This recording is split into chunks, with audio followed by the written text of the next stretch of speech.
Hello, everybody. This is Debbie Eno from Teacher Success Coach with a fantastic new different episode. It's called Celebrating Motherhood. I feel that we do not celebrate us enough. And as we know, without women and without mother, there'll be no world. We also know the importance we play in society, but not acknowledge. We know without us, there'll be no you. And it is so important that we celebrate motherhood because it is something to be celebrated. Yes, it's very tiring, but it's also very, very wonderful. And we need to celebrate it, not just today, Mother's Day, but it should be celebrated every day because we are important and the world needs to remember our importance. Anyway, as you guys know, I could talk for London, for England. So let me actually celebrate my group of mothers. And remember, mother doesn't only mean that you have your biological child. It could be you are mother to a whole lot of children in your school or a whole lot of children in your community. The fact that you are playing the role of a mother, the nurturing role, the giving role, the supporting role. So don't make a mistake and think that it has to be biological. No, no, no. Some people don't have any biological children, but guess what? They're more of mother than those who've got biological children. Because my great aunt had no children, but believe me, she was a fantastic mother, right? So remember, when we look at motherhood, it's not just biological. Anyway, hello, my wonderful, beautiful mothers there. How are you guys? Very well. Like, Good, thank you. Everybody's smiling. Well, thank you for having us on. Yeah. Thank you for accepting the offer to come on to celebrate us. Yes. Problem. Please. Right. And the format is you're going to introduce yourself, say where you come from, introduce yourself. And when everybody finishes introducing themselves, we are going to look at how we see ourselves as mothers and how we like to be celebrated, how we want the world to see us in terms of celebrating us. Because people have different ideas of how they want to celebrate us, but we need to tell them how we want them to celebrate us. Is it Ariel? Am I pronouncing it right? Ariel. Ariel, yeah. Introduce yourself and tell us where you come from, please. Sure. So I'm Ariel Martone. I'm in the States, Florida currently, just for the year, but generally New England. I am a physical therapist and a yoga teacher by formal training and a mom of two, IVF mom of two. I feel like that's an important little tidbit to add in because it kind of goes to the length of what it sometimes takes to get where you want to go. Yes. But now I'm a postpartum wellness coach because of my journey through motherhood and those early postpartum Ds being particularly difficult. So I guess for me, celebrating motherhood, first of all, to your point, it should be every day. And for us in the States, it's in May. So it's perfect that we're celebrating today through May.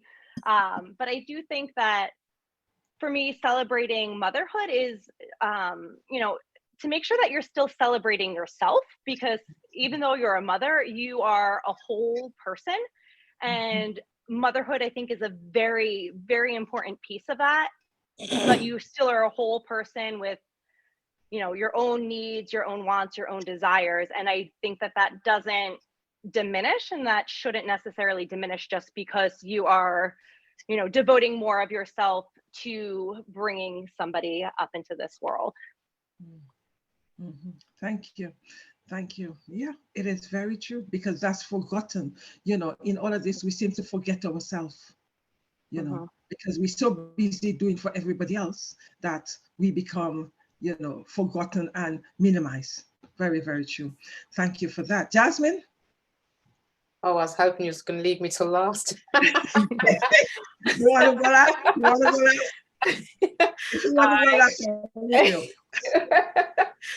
Okay. Hi, I'm Jasmine Dale. I live in London.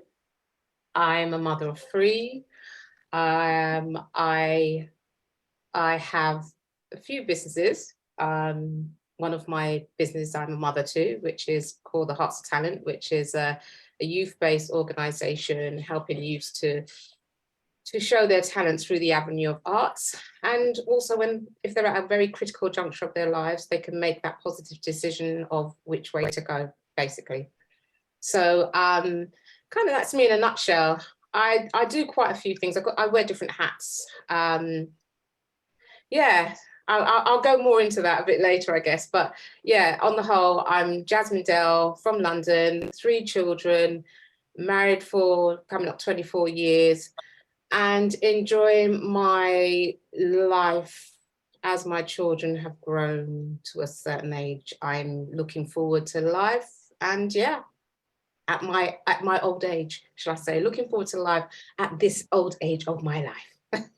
No, sorry, take out the old business. I know you were going to say that, but I I have to be honest. I'm not as young, I'm not as old, but I'm a matured woman, okay, and I'm beginning to enjoy my life as a matured woman. Now that the children have grown, okay, I can really sort of, I guess, do what I want to do within reason. But yeah, I guess, you know, and there's, as I said, I wear many hats. I'm a hairdresser. I actually, shall I say this, Debbie? I do Debbie's hair, and I do other bits. There's additional to the hairdressing world that I do. Yeah, and we do carnival as well. I mean, my husband, we do carnival. We serve food to thousands and thousands of people every year. So yeah, so I guess I'm an all-rounder, and I love doing what I'm doing. And I guess, you know, yeah, life is good. And Debbie, thank you for having me on. No problem. Thank you for accepting the offer. Thank you. How you pronounce it? Is it Ramona? Ramona. Oh, Ramona. Yes. Okay. That's the reason why I say people need to introduce themselves, right? Okay, fine. It's okay. It's all right. Hi, everyone. My name is Ramona Reynolds. I am of Caribbean descent. My family is Jamaican. I was born and raised in New York City. I packed up my family. I have a husband, 2 small children. We packed up our suitcases and we said, we're done with the city life. We want to raise our children in a more country atmosphere. So we moved to Georgia. I am in Southeast Georgia in Henry County, and that's where I'm currently living now. I am a professional makeup artist turned homeschool mama of 2, and I'm loving it. I deal with I create unit studies for children ages 3 to 8. I still do makeup whenever the occasion calls for it. And I just love creating the life that I always wanted as a kid for my kids. So that's me in a nutshell. Thank you very much. Thank you. No problem. Vanisha? Hi, my name's Virgo. Biological mother to 1. I kind of came late to the party. I had my son in my late 30s. My background is education. After I had my son, that's when I started wearing lots of different hats. So I'm an educator, I'm a doula stroke birth worker, I'm a home educator, and I, after my son being in nursery, I decided to take him out. So then I started drawing back on my education, and I've written up a couple of workshops of my own. I've written a couple of articles, and my biggest bugbears at the moment where I put all my energy is towards equity in the birth world and equity in breastfeeding in the UK. So that's where I'm channeling most of my energies at the moment. All right. Thank you, thank you, thank you. You see why I say you guys need to introduce yourself, right? Because when I look at the bio, you guys send me long bios, and that's what I say. You need to tell the world, you need to tell them what you want them to know, right? Okay, fine, thank you. Okay, is it Andrea? It's Andrea. Can you hear me? Debbie's cutting out, I think, but we can hear you. Yeah. Oh, okay. Yeah, I can hear you. Okay. I can hear you. Okay, cool. So my name is Andrea. I live in the States. I actually live in the state of Texas. Prior to having my son, I was a kindergarten and first grade teacher. And then I was actually pregnant in the height of the pandemic. And so I decided to not go back to teaching. And I stayed at home with my son for a little over a year. And then I decided to do a complete career change. And so I got into the finance industry. And for me, that was mainly because one day I was just sitting down and I was thinking, I don't know what type of account, savings account or brokerage account, et cetera, that I wanted to open for my son. So I realized that I didn't have a lot of education in finance. So I just became really interested in learning more. And so I'm really, really happy with my decision to switch careers. A lot of people ask me, you know, do you miss teaching, or would you ever be a teacher again? And I mean, I really miss my students because they were like my kids before I had a kid. But I do not miss being a teacher at all.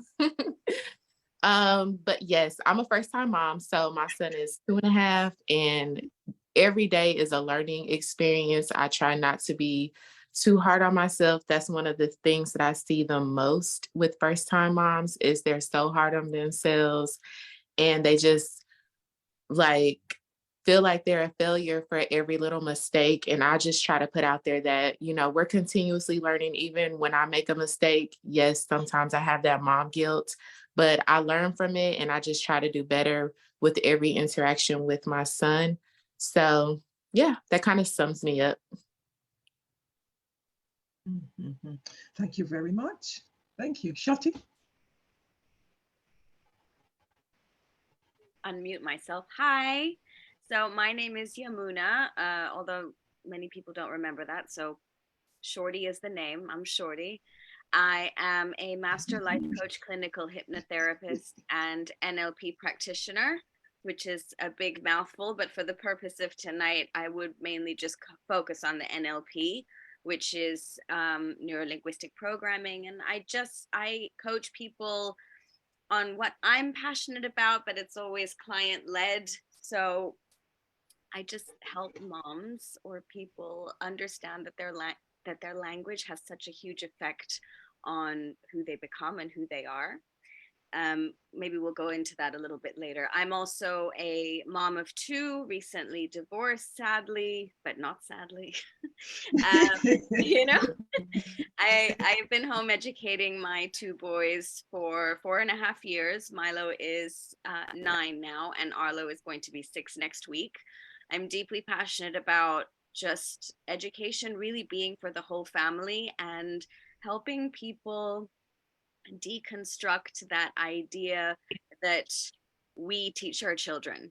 Yes, we might teach them, but in the grander scheme of things, I have learned so much from my children. And I think if moms and dads and grandparents and the whole village could understand that we can learn so much more from children than we have really acknowledged in society for such a long time, that would really, really make a difference to children's mental health and mothers' mental health, and again, the whole family.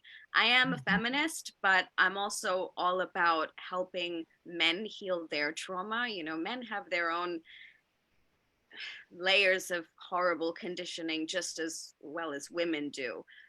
Obviously, we're not focusing on that today, but that's what I do. I help people live the authentic life that they really, truly desire to live. And to live a conscious life with your children happily is really, really a privilege that so many of us don't have anyway. So yeah, that's what I'm passionate about. And there's so much more I could say about what I do or what I am passionate about, but I think in the nutshell, as we have all said, is that I would really love to support moms understand that no matter what happened in your childhood, you are good enough to be the best mom you can be. And it takes some change sometimes, and it does take a lot of self-discovery, but it's really, really worth it for you and your children. Thank you very much for that. Cherie? Hi. Okay, so first of all, I have a sore throat, but I could not pass up the opportunity to be here with you guys. So bear with me if I sound a little bored. So I'm Cherie Dawn Grant, originally from the Caribbean, Jamaica. Hi, Ramona. But I live in Brooklyn, New York. I'm a mom of one toddler boy. He is 2, going to 3 in May. And we do lots of toddler activities throughout the day, learning activities throughout the day. And that's what my social media is mostly surrounded around, stuff that we do during the day. I transitioned into that because when he was around 16 months, we went for a usual checkup, and they informed me that he might have speech delay because he was still not saying any word at all. He was just babbling. So at that point, mom started to kick in, and I started to do a lot of research, find resources to just help him to, because I'm not in education. I have an accounts background, so I need the help, right? I need to figure out ways how I can help him, and that's what we did. So I got him speech therapy, and in the meantime, while we were waiting on that to approve, I started to doing my own little research and own little stuff to get him to just familiarize himself with language and vocabulary and stuff like that. And trust me, no, he's just like a chatterbox. He just loves talking. I can't get him to stop talking now. So I'm very happy for that. And also, newborn stage for me was hell. I call it the survival stage. And from that moment, I realized, well, not realized, but from that moment, I lost myself into motherhood. And now I realize that, I need to get back to me. I need to get back to things that I love doing, and stuff like that, because he's going to be fine. I know it that he's going to be fine. And any obstacles, any challenges that we come across, we are going to find our way, resources, research, whatever we need to do to help us to overcome those obstacles. So I need to get back to me. I needed to get back to me. And as Ariel is saying, when she said about celebrating yourself, you as an individual, that's the same thing I would say for me to Ariel, me as who I am, what I love before I had my son, and I'm getting back there, plus other interests. I'm finding other interests that I love and stuff like that. So yeah, we're here celebrating mothers. Thank you. Thank you very much for that. It's interesting. I'm listening to the fact that, how as mothers and as women, we could actually get lost and trying to find a way back to us. And sadly, a lot of women get lost and have never found their way back to themselves. So it is so important that anytime we are doing things, we need to stop and ask ourselves, is this me? Or is it someone I'm doing it for everyone else except me? Because we could get so easily lost that sometimes it's difficult to find us. Yeah. Jasmine, I'm asking you the first question. Right. How is motherhood different than you expected? I know yours is a long time ago, but your first one, but now.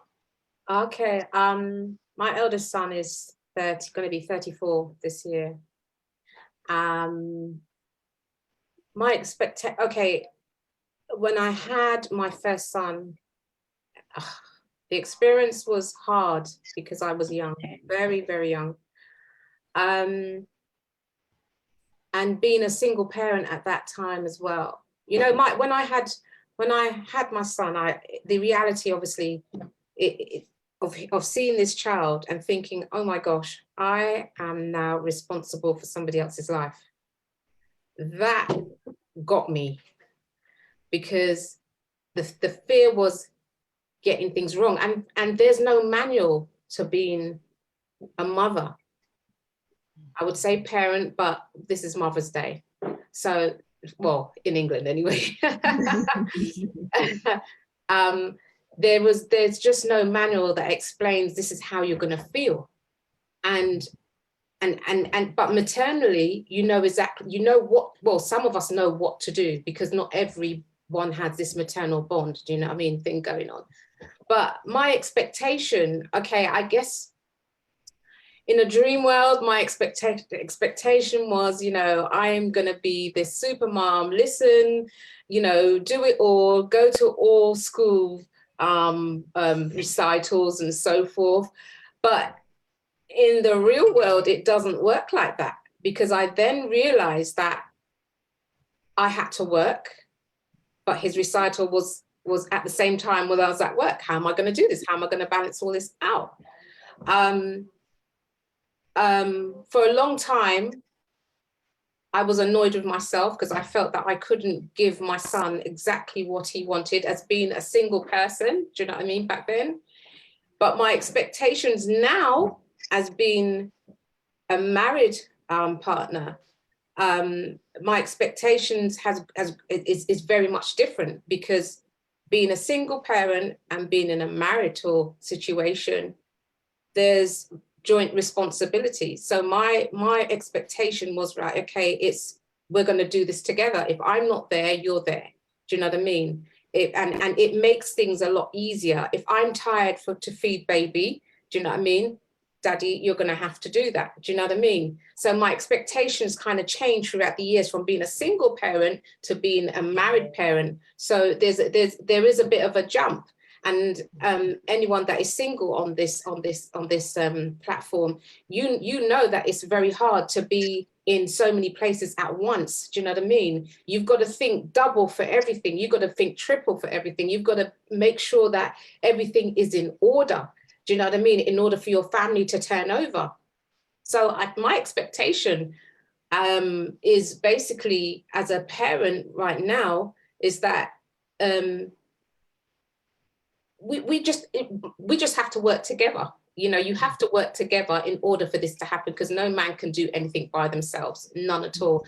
My expectation back then is different, but back then is very different. But I learned back then to now. Whatever I got from back then, I put it into my now situation, and it's made me think. It's made me look at things differently. It's made me it's made me a better person, because I had time by myself to grow my son, but not realizing that I can't give my son everything as a female. Do you know what I mean? He does need to have a father figure there to sort of direct him in the right way. So I guess my expectations has changed from then to now, but it's stronger now than back then. Thank you very much. I hope that makes sense. You think it's stronger now because you are much more mature woman? Yes, my maturity obviously has kicked in. Do you know what I mean? Big time. Back then, to be fair, I left home when I was 20, right? I wish I stayed at home, because, you know, you leave your parents' house and you think, yeah, I'm going to live this really great life. I'm going to be with the partner forever. It doesn't work that way. It sometimes, I shouldn't say it doesn't work that way. Sometimes it does. It all depends on the commitment of the individual. My situation was, I thought I was going to be okay. My expectation was like, it was going to be a massive, a beautiful sort of family unit that I thought I was going to have. But when you're young, I was 19 when I had my son, you're still very young. You're still kind of going through the motions in your life. Do you know what I mean? So my maturity, when I got married, actually, I was 27, I think, or 28. I was more matured then. My thinking was different. My reality was different from back then. Do you know what I mean? My reality back then was false, because I thought I was going to live a very fruitful life with my son's father. It just didn't work out. Do you know what I mean? But now, you know, it's completely different. But we all have different, we've all got a different story, haven't we? But my maturity, I've matured a lot over the years. There's things that I've done wrong in the past, and there's things that I've done right. There's things that I'm doing wrong in my matured relationship now. But there are things that are also doing right. So my expectancy for my situation now is just living a peaceful, a humble life, and knowing that I've got someone to lean on. I don't ask for much. I just want help. My expectancy is getting help, basically. When I can't do it, somebody's there to help me. Thank you very much. Ariel? Yeah. How is motherhood different than you expected? Because yours were very, very different, isn't it? Yeah. So I feel like there's so many expectations around motherhood that just don't really necessarily pan out. I feel like we are often told two stories that are polar opposites of each other. There's, you know, this perfect version of motherhood where everything's wonderful and you have these activities planned all day long and you can make these elaborate meals and, you know, everything is just wonderful. And then there's this other story of motherhood being a total disaster. And your kids are a mess. They're always screaming. You're always going to be tired. Everything's a mess. You're never going to have meals. You're lucky if you get chicken fingers like in the fryer and out on the table. And I found that, of course, early on, I was, you know, I wanted to believe more of just that perfect, you know, everything's going to be wonderful, especially in my case, because I tried for so long to become a mother. I was, you know, in my later 30s, well, I guess middle 30s when I had my son, my first, and with my daughter, I was, you know, geriatric pregnancy because I was older at the time. She's a year and a half now. So, you know, still very much in it. With my son's about to be 4, she's 18 months. So I had a lot of expectations around this perfect motherhood where it comes naturally, right? Like you should just naturally be able to have a mother, you know, especially since I started later in life, much of my life, or much of my adult life, I should say, you know, was around preventing becoming a mother, knowing that, you know, perhaps at some point I want to be a mother, but not right now. I was very career focused. You know, my husband and I have been married for, I think, going on 13 years. We were together for a bit before that. So, you know, we were in a very committed relationship, but again, you know, the timing was not right according to us. We were still building our careers, getting into our careers.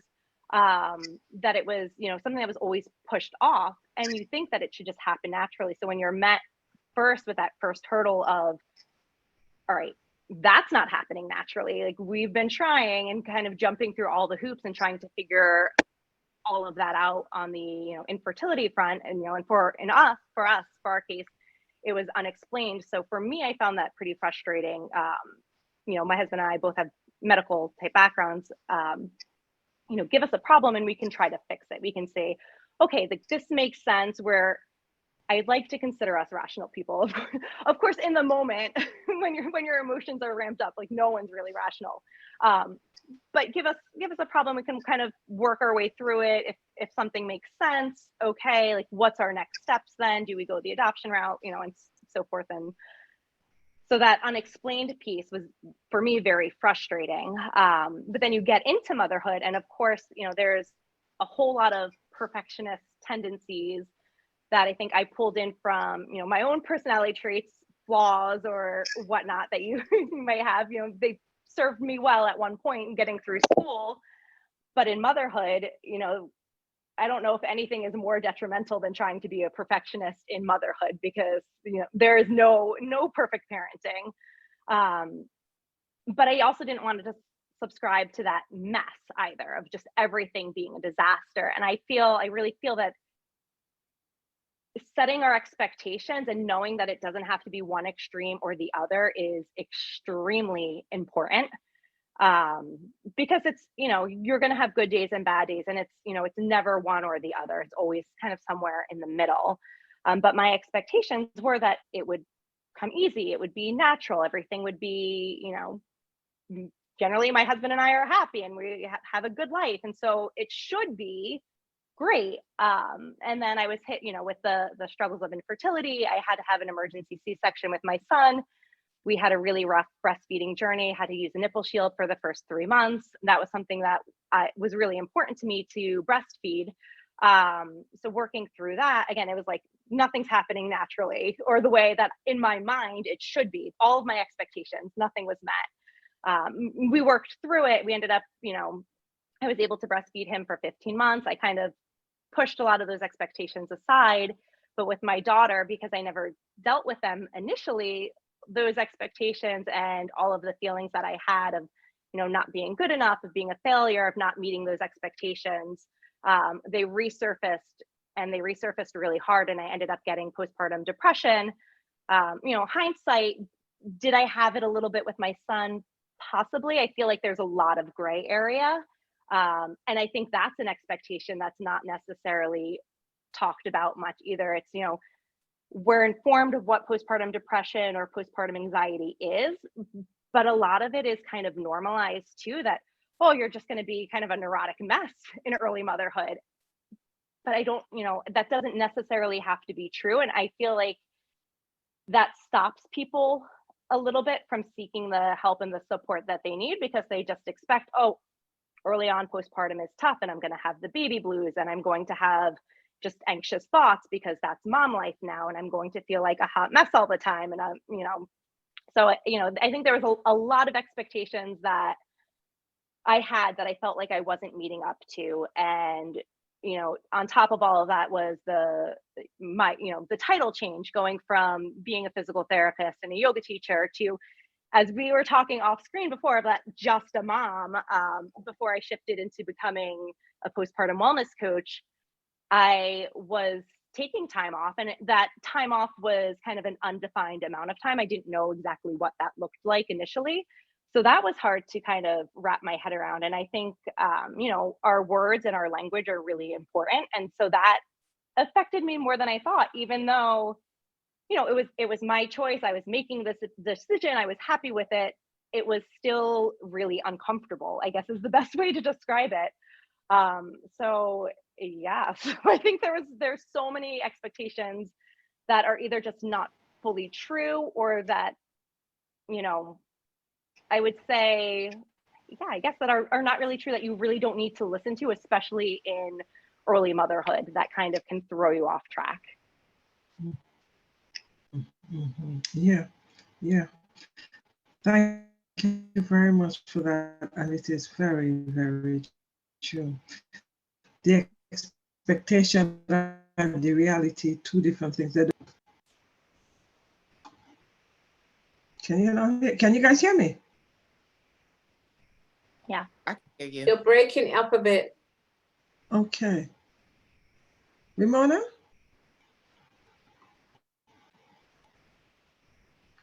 Your You mic is are off. mute.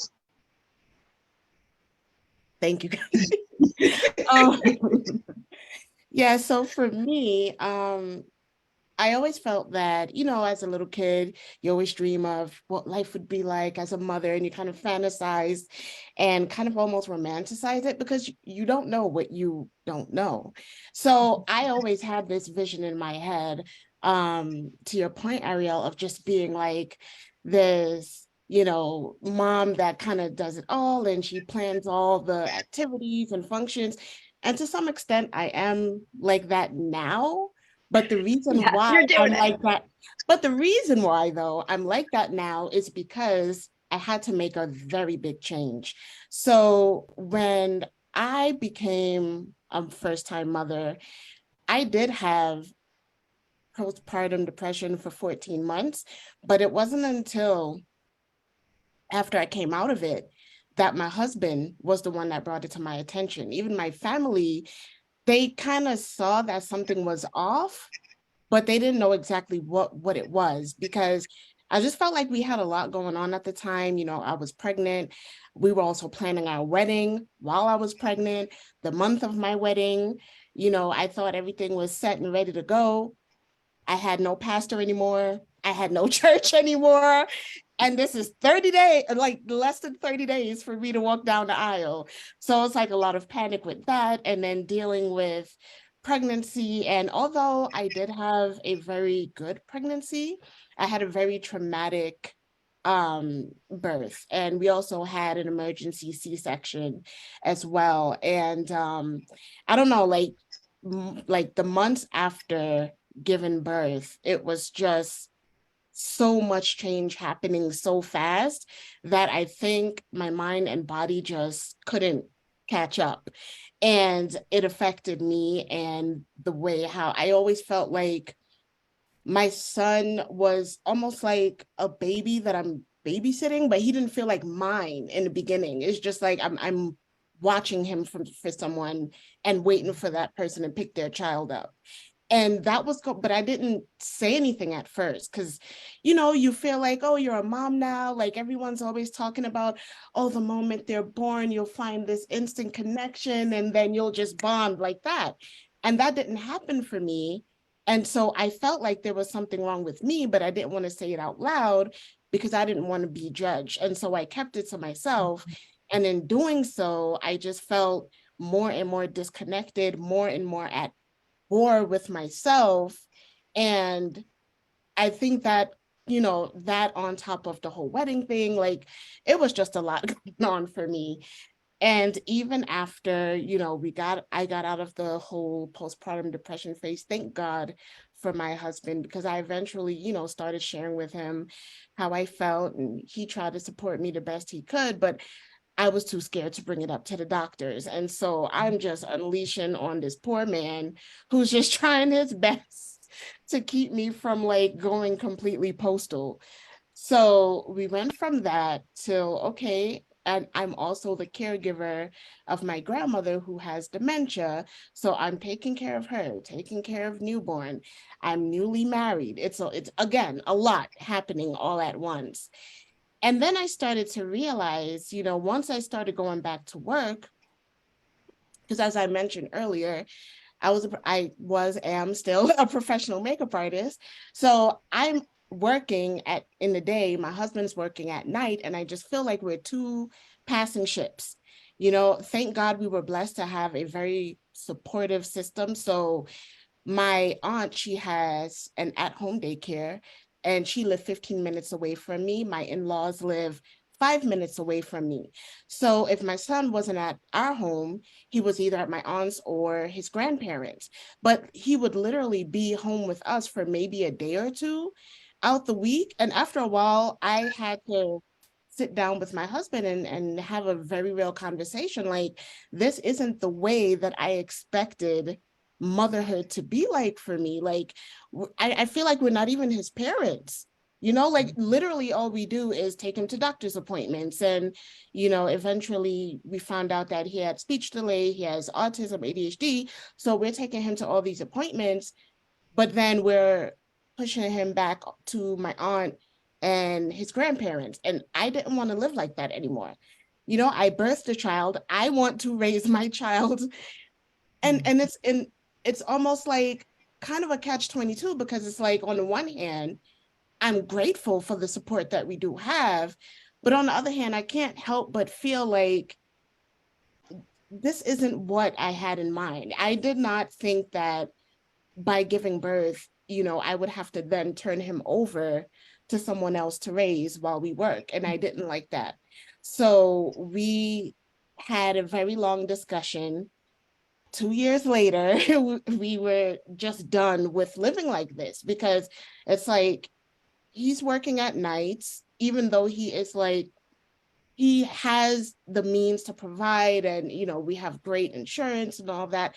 That's great. But at the same time, we're not there for our child, you know, and there's too many opinions going on. And it's almost like you kind of feel a little nervous or I don't know. It's just like you feel a way when you want to change up a routine or do things differently for your child, but then you have this person and that person that's also involved in raising your child, and then you have to manage their opinions and thoughts and ideas, and it was just too much. So 2 years later, we made the decision. Once I found out I was pregnant with my daughter, I was like, no, this is it. I am not doing this again. We have to make a change. And that's when we made a decision to move to Georgia, sell our home, move to Georgia, and was able to finally live the life that I feel like we all needed, because it's very hard. It's very expensive and hard to raise a child, have a home, and raise a child in New York City, especially 2 children. No, like, I wanted to give them a quality life. And I knew that if we stayed there, we probably wouldn't be able to afford to do extracurricular activities, take that, like, really give them the life that they deserve. And so we moved out here. We made the decision that I would be a stay-at-home mom, but it wasn't until the pandemic that I also became a homeschooling mom. Even though we were forced into it, it awakened a side of me that I didn't know was possible for me. You know, I never thought of myself as a teacher. Secretly, I always kind of wanted to homeschool, but in New York, I was just like, that's never gonna, like, people do homeschool, but they just make it nearly impossible to do so. And I just didn't want to go down that route. And so I just felt like, okay, we'll just send them to school. Like, I did, my husband went to school, we all turned out fine, we'll just continue on. So the pandemic was actually a blessing in disguise for me, because it opened my eyes to what could be. And even when the pandemic wasn't so much a threat anymore, and they started they started opening up the schools again, we did virtual learning for like 2 months. It was a nightmare. I said, you know what? I gotta believe whatever I can do homeschooling is going to be better than what we're doing now, because it literally felt like living in a nightmare. And with my son's ADHD and autism, it was just really hard to have him focus and like understand what was going on, because half the time he's like not paying attention, or, you know, playing on the chair, or just zoning out. And it's like, why am I subjecting this child to 8 hours, 7 hours on the screen in the name of school, and he's not learning anything?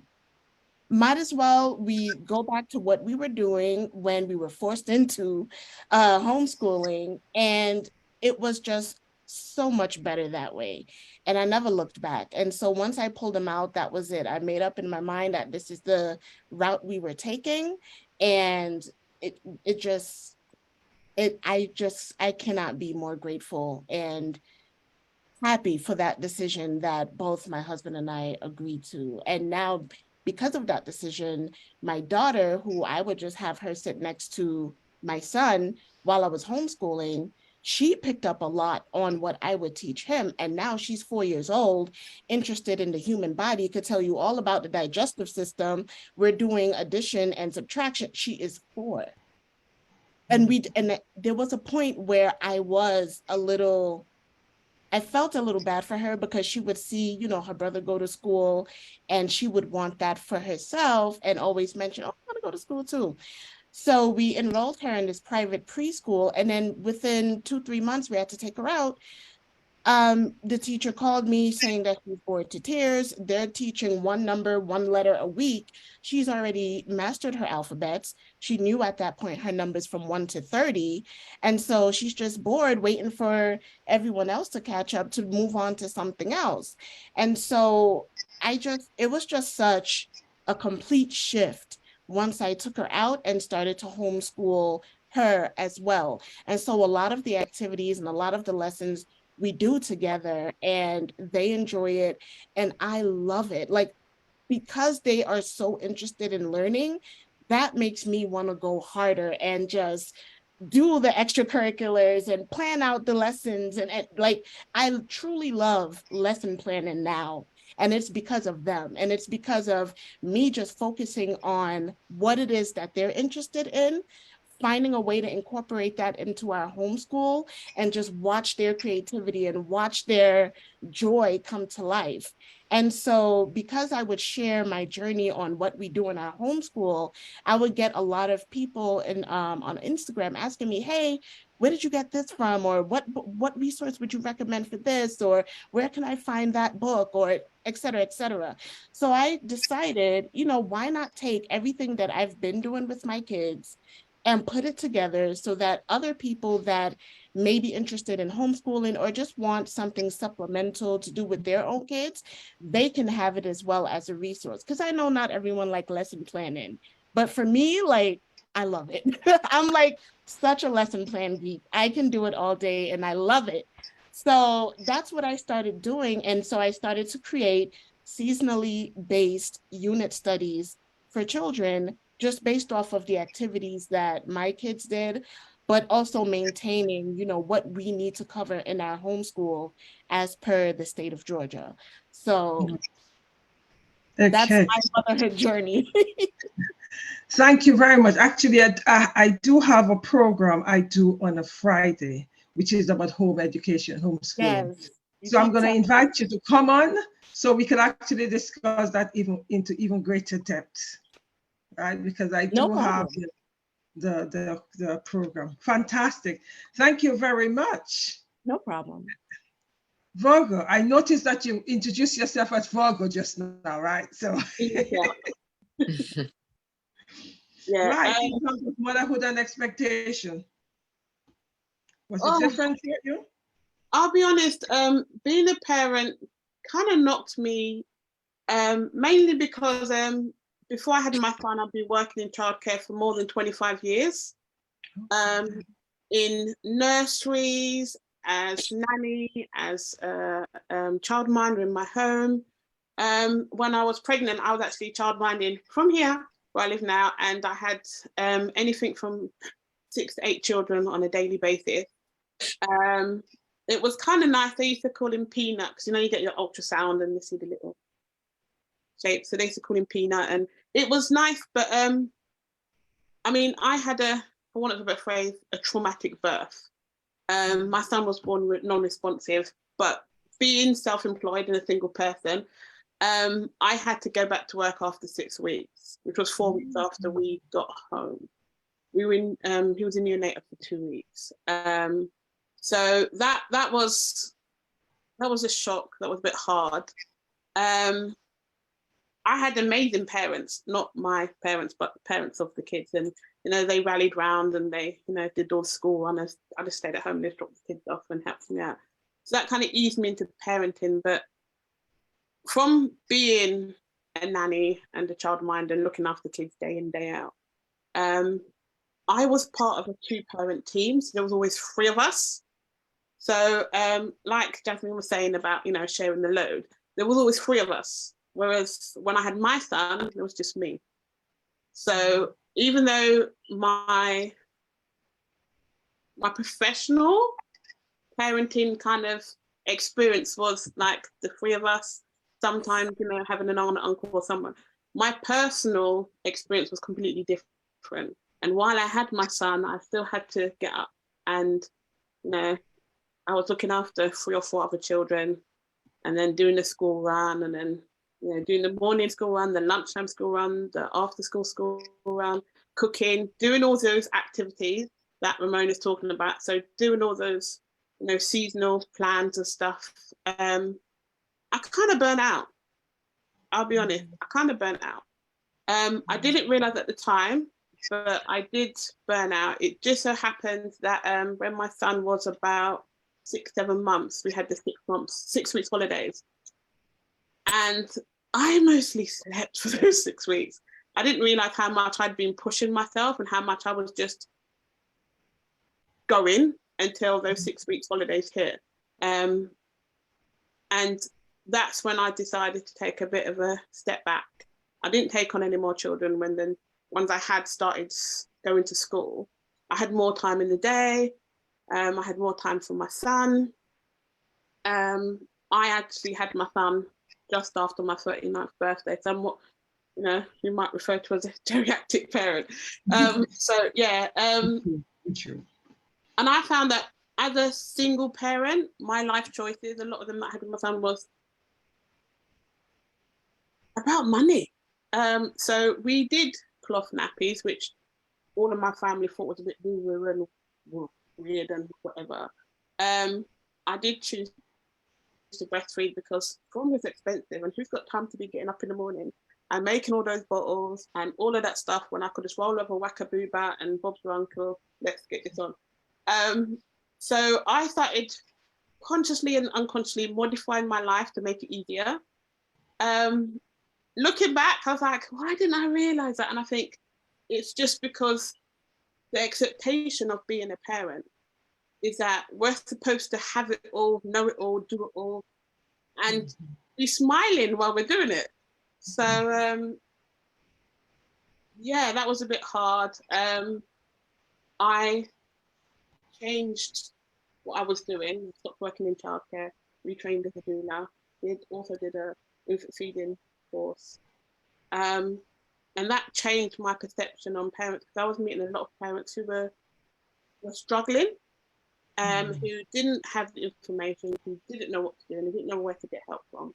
And they all, like me, thought that this motherhood lark, you're supposed to, you know, once you give birth, this magic light pops up in your head and you know how to do everything and you know how to be the ultimate mother and person.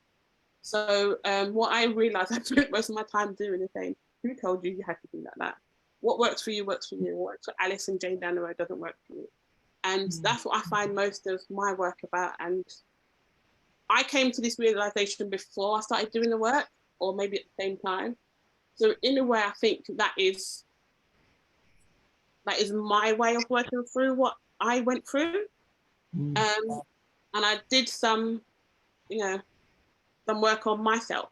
And there was a phrase mentioned earlier about, you know, going back to the person you were.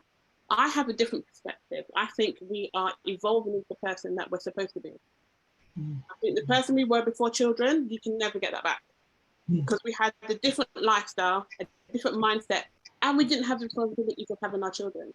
I think by having children, we evolve into a higher or different, or I don't want to say better, but a probably more informed version of our former selves. I think we are always growing and learning, but we mustn't forget the lessons that we have learned along the way and from those of our parents and our ancestors. And I think sometimes, especially in modern society, we step away from some of all of that ancestral, intuitive stuff. So second guessing ourselves when our great grandparents were just like, it doesn't work, let's do it our way. We have this perception that we have to be this modern day perfection, and perfection is overrated. And it's accepting that, I think, is the hardest part for a lot of us. Accepting that who we are doesn't define us. Who we touch probably defines us more, and what we leave behind. Because perception of who you should be and reality of who you are don't always coincide, and we need to always start casting aside other people. I always say to everybody, other people's expectations doesn't mean none of your business. Because that's their expectation of who you should be. We always say to ourselves, if you're a bit lazy today, you didn't get up till 12 o'clock, so tomorrow you might get up at 5 o'clock, do some like 3 hours of work and be like a powerhouse. You know, take one day at a time, do what you need to do. So that's how I personally see motherhood. It's not easy, and it's okay to take 2 step backs, because sometimes we step back to see where we're going or to get a better view, or sometimes we need to take a 5 step. And I think we are all too hard on ourselves. I'm only saying this a lot because I was blessed to have, you know, a child who I'm home educating. It meant we could take 3 months out and I can go back to my mum's house to St. Lucia for 3 months. And I got to pause and, you know, I got to pause and just look at life from his eyes. And since we've come back, I've had some health issues and my back is a little bit screwed, for want of a better phrase. So I've been forced to take a pause. While I'm pausing, we're still home meditating, he's doing breathing. My son is really involved in parkour, taking little spider monkeys, doing backflips at trees and stuff. And just, this is a time where I can spend with him. But then there will be a time where, you know, I might have to knock him down and work hard and do stuff. Sometimes I wake at midnight. Can I do my admin then? Yes. It doesn't have to be done between 9 and 3 or 9 and 5. What's normal for me might not be normal for anyone else, and that's okay. And coming to that realization that what's normal for me today might not be normal for me tomorrow, and wasn't normal for me yesterday. And just enjoying being a parent, enjoying being a mother, enjoying me being me, my authentic self. Thank you. Thank you for that. Thank you very much. Adrian? Yes. So I think one of the hardest things for me was feeling like after I had my son, like a couple of weeks after birth, I was just supposed to go back to my old self and go back to my old life. And that just wasn't how it played out, and how it doesn't play out for a lot of moms, especially here, the snapback culture. So just getting your body back, and I had to really learn to be comfortable with my new body, and really learning to make time for myself, because I struggled with that so bad with my son. I didn't even know how to put him down. Like, my mom was like, you have to put him down, you know, just even to take a shower. So in the beginning, like the first couple of weeks, sometimes I would look up and I hadn't even taken a shower yet, because I just did not know how to do anything else but take care of him. And so, you know, as time went on, I learned how to incorporate just finding even 10 minutes to do something for me, because it's really a struggle on your mental health when you feel like you're just doing for someone else, and all of your needs, all of your wants are just on the back burner. And so that was initially what I struggled with. But about when my son was a year and a half, me and his dad broke up. And so I didn't really think about being a single mom until it actually happened. And so just the picture that I had in my mind was kind of like the fairy tale, oh, we're going to get married, we're going to have more kids. And so when it came to the reality that that was just not going to happen for me, it was really hard to swallow. Like I had to really take it for what it was, and just move forward. Because even now I'm like, my son is by himself. I really didn't expect to just be a mom of one. Like I dreamed to be a mom of 2 and 3. So at that time, I just decided, you know, I'm going to take the situation for face value, and I'm not going to let it define me. I'm not going to subscribe to the stereotype of a single mom, a struggling single mom. Like, I'm going to, you know, get my mind right, be positive, and just move forward. And even though, you know, I am dealing with a co-parenting relationship, and that's not easy at all. That's another learning experience outside of being a mom. So it really was hard on me at first. It was very, very hard on me. And so I felt like I was constantly being pulled in different directions of something that, you know, I've never read a book on it. There was no manual to it. So I'm just trying to figure it out by the situation. And so it was very stressful. It was very hard on me mentally. And just feeling like I failed my son was kind of the hardest part. So I didn't want to fail him in other areas, because I already felt like, you know, when he gets older, I have to sit down and talk with him about the situation, and just hope that he still grows into a successful young man. But I don't want any other factors to hinder him, essentially. And so I just decided that I was just going to take ownership of my motherhood journey, and I was going to do whatever it takes to provide him with everything that he needs, every resource that he needs when it comes to education, extracurricular activities. Like, I just don't want to feel like, oh, I can't do it for you because it's just me providing. And even though we are co-parenting, I feel like I need to be secure financially for myself as a mom and not depend on his dad, because you never know what the situation, what may happen with that situation. So yes, he's helping, but you just never know. So, and I feel like that's a whole different conversation, co-parenting. But yeah, as a mom, I really just decided that I was going to take ownership of my motherhood journey. And so I just really started to make a conscious effort in thinking about my future. And so that is where my head is now, is just making sure that I'm preparing myself and my son for a great future as he continues to grow up in a single household. And just really just give him the best life possible. So that's really been a learning experience for me. And it still is a learning experience. And it probably will forever be a learning experience as I go through this with each stage of his life. And then as I grow as a woman. Thank you for that. Wow. It's interesting how, our expectation as a mother, what we were told, to the reality, they don't connect in a lot of cases. Not at Thank you. all. Yeah, yeah. And also it has to do with what society tells us as well, what we were told by society, and what we actually have as the reality, something else. Thank you. Shoti? So my expectations has some similarities with Texas over here.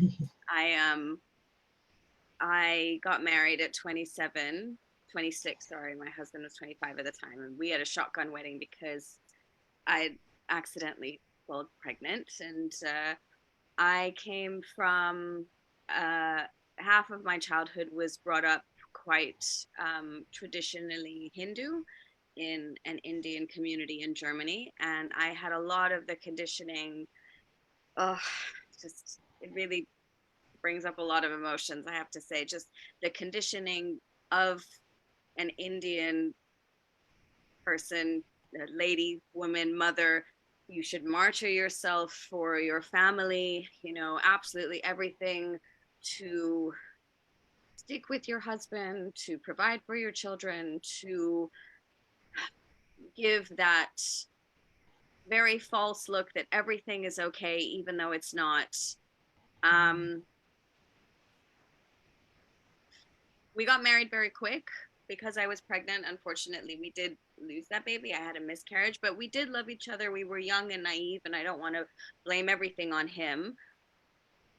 Sometimes I do, depending on, how I'm feeling any day. But ultimately, I think that we were very, very young, and we had all of our baggage from our parents unconsciously parenting us. My husband grew up in an abusive household. My father passed away when I was very young. My mother was an alcoholic, and I was raised with sort of not a foster home situation because I grew up very privileged, but if you will, sort of like a very privileged foster situation. About a year after my first son was born, we had a hiccup, let's just call it, in our marriage. And I looked at the real possibility that I would not be this unit that I had thought I should have, wanted, like, I suddenly realized, what, I might not stay with this person because things weren't lining up. And I didn't have sort of the education and the mindset and the clarity that I have of it now, because that was like 15 years ago. But for whatever reason, we stayed together and we went on to have another child. And I think that is ultimately what was meant to happen, because I know my second son was supposed to come along. But, the expectation was that I would provide my children with this very loving, secure family unit that I didn't have and that my husband didn't have. We actually had that in common. We wanted to raise our children in this beautiful family unit. And actually, looking back, I left my husband in October of 2021. We did actually have that. We had a really pretty perfect family unit. He was the doting dad and I was the mother. And, so many of us have said we wear many hats, and I had all of the hats. And as I slowly worked on myself and went to therapy and had my own journey with self-development, I realized that actually we have a wonderful family unit, but we don't actually have a good marriage. And so my expectation sort of completely crumbled when I realized, I really can't hold your hand anymore if you're not willing to do the work that I'm doing. And again, I have the maturity and the compassion now to see that he wasn't ready for his journey, but I couldn't do anything for it. So my expectation was that beautiful family unit. And now I'm going to be a single mom. And actually, I'm really okay with that. I mean, a few days ago, I said something controversial on an Instagram post, and then someone messaged me to say, so you're a divorced single mom of two. And it's like, yeah, and that's just fact. You're actually not insulting me, because to me, it would be a bigger insult to myself and to my children had I stayed in this marriage where I didn't feel appreciated and a whole lot of other stuff. But, ultimately, that's my shatter. The expectation was that I would do it. And, there was some part of my marriage where I just saw myself as a very, very strong woman, deeply in love with a broken man, but again, I couldn't do it anymore. I was going to lose myself if I supported him in the way that he wanted or needed me. So I left my marriage, even though I still was in love with him. And last year was particularly, the drum rolls that was 2022 was quite interesting. But, now I'm over that horrible conditioning that I had, that divorce makes you any less than, or, that you should, again, martyr yourself for your family. No. And when my first son was 1 year old and I was faced with okay, I might be single, I could have broken. And if I look back at my mother, she kind of broke when she had her heart broken. And then that prevented her from being the best mother that she could while we were growing up. But I looked at my son, my little Milo, with his, blonde hair and blue eyes. And I just thought, you know what, you deserve so much more. I'm not going to crumble. I'm going to do everything in my power to be the best mom to you that I could. And originally that journey started off by me going to the gym, because superficially, again, I thought, you know what, I'm going to be a single mom and I want more children. So let me go and look good so I can get a man. Now, years later, I'm like, my God, that was dumb. But in hindsight, I went and I worked on my body. After, 3 to 6 months, I noticed such a change happening in my mind, becoming so much more clearer. I became stronger on every single level. And now one of the things that I coach is mindful fitness. To move your body in any way you can is so important, whether it is walking, whether it is dancing naked after the shower, anything, right? But do something for your body. So those are my expectations. I wanted that perfect family unit. I don't have it anymore now, but that's okay. I'm creating a different family unit. My community of home educators are so brilliant. It's also really important for my boys who, we're talking about international women. I'm half German, half Indian with a British passport and an American accent. My ex is French, half black, half white. It was really important for me to have really good male role models in my children's life, including black males, because if my husband wasn't going to be around all the time, they should know that they're mixed. And their mix comes with lots of trauma in their bloodlines. Understanding our generational trauma is the only way that we break those generational patterns. right?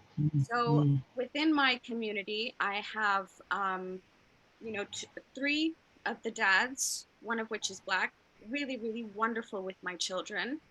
It is sad that they don't get to see their dad as often as I would like, but that's where he is on his journey. I still have so much hope that he will turn out to be more responsible, because maybe really selfishly, that means that I didn't make a really bad decision in the person who I chose to breed with. But, you know, but there's no blame. I think that's one thing as well. You know, I'm not blaming anybody, because I see the trauma that he went through, and this was just our journey. This is how it was meant to happen. You know, I've created that village now, and my boys have really good male role models in their life, as well as so many wonderful moms. I call myself sort of the matriarch of my family, because my mom is 81 now, and I've been taking care of her since I was like 5 or 6. In not a wonderful way when I was younger, but now that I'm older and wiser, I just understand, you know what? She didn't have the tools to deal with it herself. I'm not going to criticize her or think any less of her now. One thing I definitely wanted to mention in this Zoom was the mother wound. You know, we're all talking about us here and empowering ourselves here, but sometimes it's not sometimes, it's very, very helpful to understand if your wounds are daddy issues or mother wounds or whatever, but to make peace with your mother, no matter how horrible she might have been to you, or, you know, unconsciously parenting you. My healing really took an absolute like skyrocket as soon as I understood why my mother made the mistakes that she made, and have no judgment towards her, and now be, like I said, the matriarch of my family. Like, it's been a bit unsettling to step into that, because again, one of my expectation was a condition where I thought that I'll have a man and he'll take care of everything, and, you know, I'll be the homekeeper. But it just doesn't work out like that. You know, we do have to take care of ourselves financially. And actually, I think the more secure we are within ourselves, spiritually, mentally, physically, and financially, all four, the more we are confident and we attract a partner of similar values. And then, you know, we can both be the breadwinner, we can both be the homeowner, but it has to be something that I think, I can't remember which one of you lovely ladies said it, but just creating sort of your own rules and not living by society's rules. I think it was the doula, right? Venetia? Oh yeah, I think it was you who said it. You know, like, if it doesn't work for you, that's okay. You know, just find your other way. And when you are so settled in your values and beliefs, you will attract your own tribe, and you won't be criticized, or you won't have a problem when someone does come to you with criticism, because you'll be so secure within yourself. You'll be like, well, that's completely fine if you feel that way, but I don't feel that way in my life, and this is my life and I own it. And, you know, yeah. Anyway, I feel like I really rambled on there, but that No, was you haven't. Thank you very much for that. Yeah. Yeah, thank you very much for that. Wow, this is powerful. Thank you. Cherie? Okay, so my expectations was really just, okay, everything is going to be okay. It's just finances. So once I can get my finances together, then I'm ready for motherhood, right? And for a while, it was just us, my sisters, mommy, because my mom is a single mom basically to 4 girls. So it was just us and everything. And then my sister that follows me, she had a baby. So we're getting back now to, you know, raising a baby in the family. She had a baby girl, and I basically call her my first baby. And raising her, you know, helping raising her and everything. I'm like, okay, I can do this. Like, okay, I can do this. She the hardest part to me, because I I had help with her where finances is concerned with my mommy. So my mommy and I would help out financially with her. There are times when she would come over my home on weekends and she wouldn't want to eat, but I would get her to eat. So I'm like, I can do this. I can do this. No, when I got pregnant, I thought, okay, everything is going to be fine because I'm not financially 100% good, but I have a partner and we're working. I have an accounts background, so I was an finance officer, and he was in graphics. So we're like, all right, we can do this. And I got pregnant. I had a 60-40 rough pregnancy. In terms of I had placenta previa, lasted up to some part in the second trimester, around 28 weeks, I think, or somewhere thereabouts. And that was probably the hardest part of my pregnancy because I was told that if it doesn't correct itself, I would have to have a C-section. And that's the other thing. I don't know any female in my family that had a C-section. So the perfect mother pregnancy for me would be have a perfect pregnancy leading into having what do they call it again? Regular birth. Let's just put it that way. Vaginal birth, right? Right. So I didn't want to have a C-section. So I'm like, oh, but you say it can correct itself, right? So they're like, yes, most of the times it does, blah, blah, blah. But just condition your mind. Anyways, I didn't condition my mind. It did correct itself. So I'm like, all right, so we're back to have on track to have a vaginal birth. 39th week of my pregnancy, well, it started from about the 36th week. I started to have high blood pressure, but it would go down and then they would release me. On the 39th week of my checkup, I went in high, and then they decided that, listen, it's just one more week left. And every time you come in, your pressure is high. So let's just induce you and, so you try and prevent having preeclampsia. I did not want that as well because, again, in my family, it's a lot of girls in my family and everybody have a baby for the most part. And in my family, from what I know, is vaginal birth and, you wait till your water break and you go to the hospital, whatever. That's our tradition. So again, I'm like, let's just try and get it done. Anyways, I spoke to my partner and I spoke to my mommy and they're like, listen, every time you go to the doctor, you have high blood pressure. You don't want to get the preeclampsia. Just work with the doctor. That was a big shocker for me to hear them say it because that basically means, okay, they're agreeing with the doctor and I'm kind of outnumbered. And it is for my safety. So it's not like they're just saying it and that's that. So I'm like, all right, let's do the induction, right? It ended up that over 36 hours in labor, going through one whole heap of different ways, the balloon, the pitocin, one whole heap of something. Baby not coming out. So I had to have an emergency C-section. So I still had a C-section. Still didn't get the experience that I wanted. But God had a different plan for me. Fine. Had a C-section, totally blocked out after my baby was born. I saw him. I didn't get to do skin to skin, which is something else that was really important to me, and I didn't get it.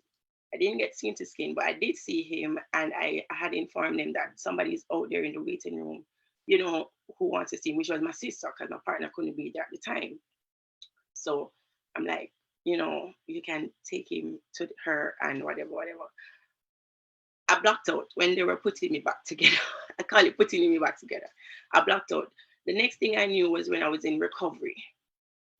I woke up and I saw the nurse and everything, and I'm like, I'm hungry because within that 36 hours, I couldn't eat anything. They didn't give me no.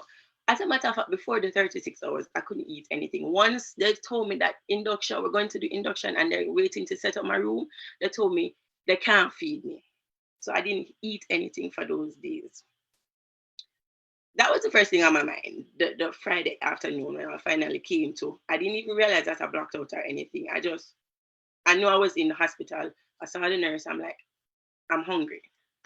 She told me she can't feed me yet. Like, all right.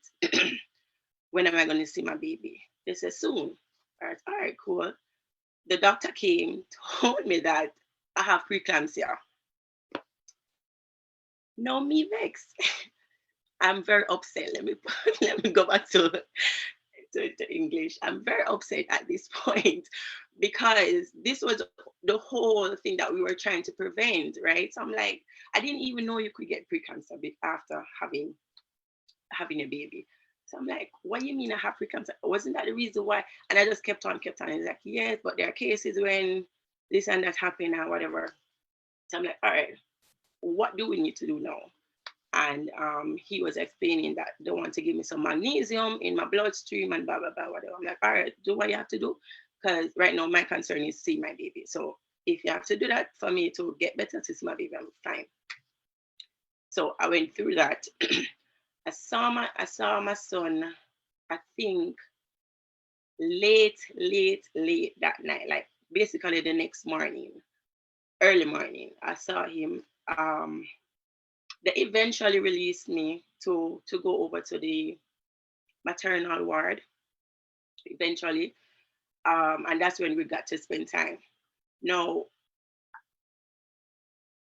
got home. I don't know anything about C-section, and I had a C-section. I lived on the second floor at that time. Trying to go up the stairs was hell for me. When I finally got upstairs, I have a high bed. I couldn't sleep on the high bed. I had to bunk it in the living room where the couch is.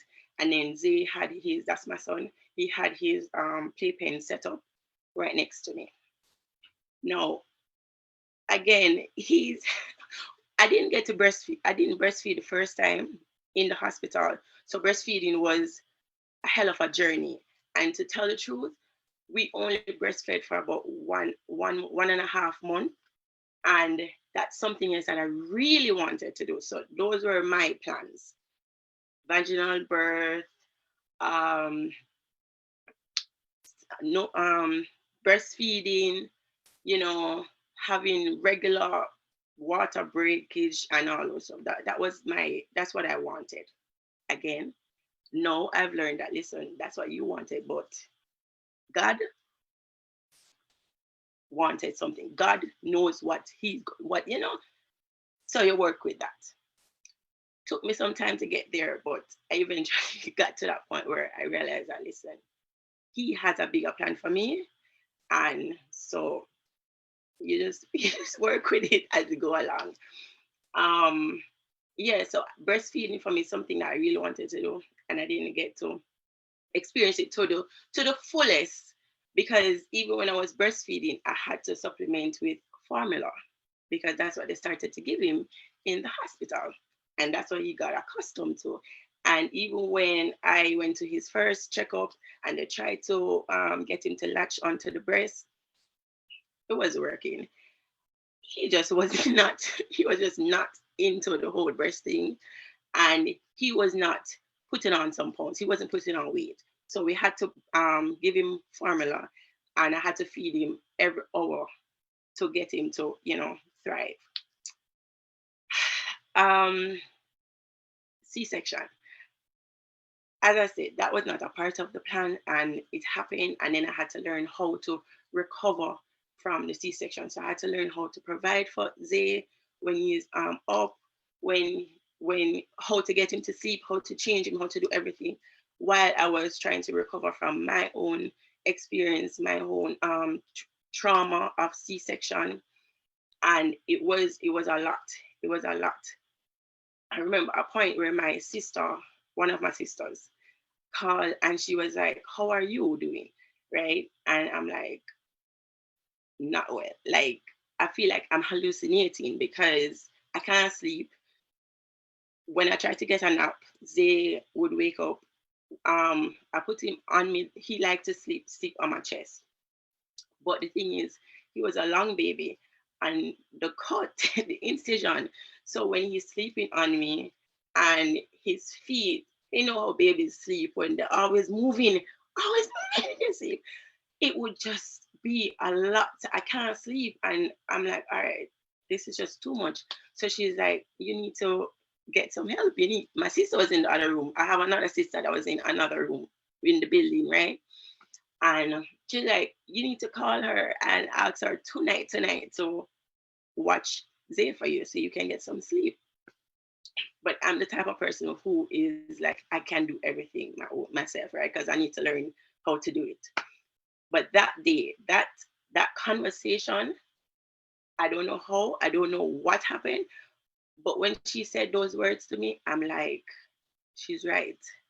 I need to sleep because how am I going to take care of Zayden if I'm not well? And I know I just had a huge surgery. It's a lot. And that's when I finally said, all right. I found my sister out of the room and I asked her. And she was like, yeah, fine, sure. It's like she was waiting on me to, to say, come, right?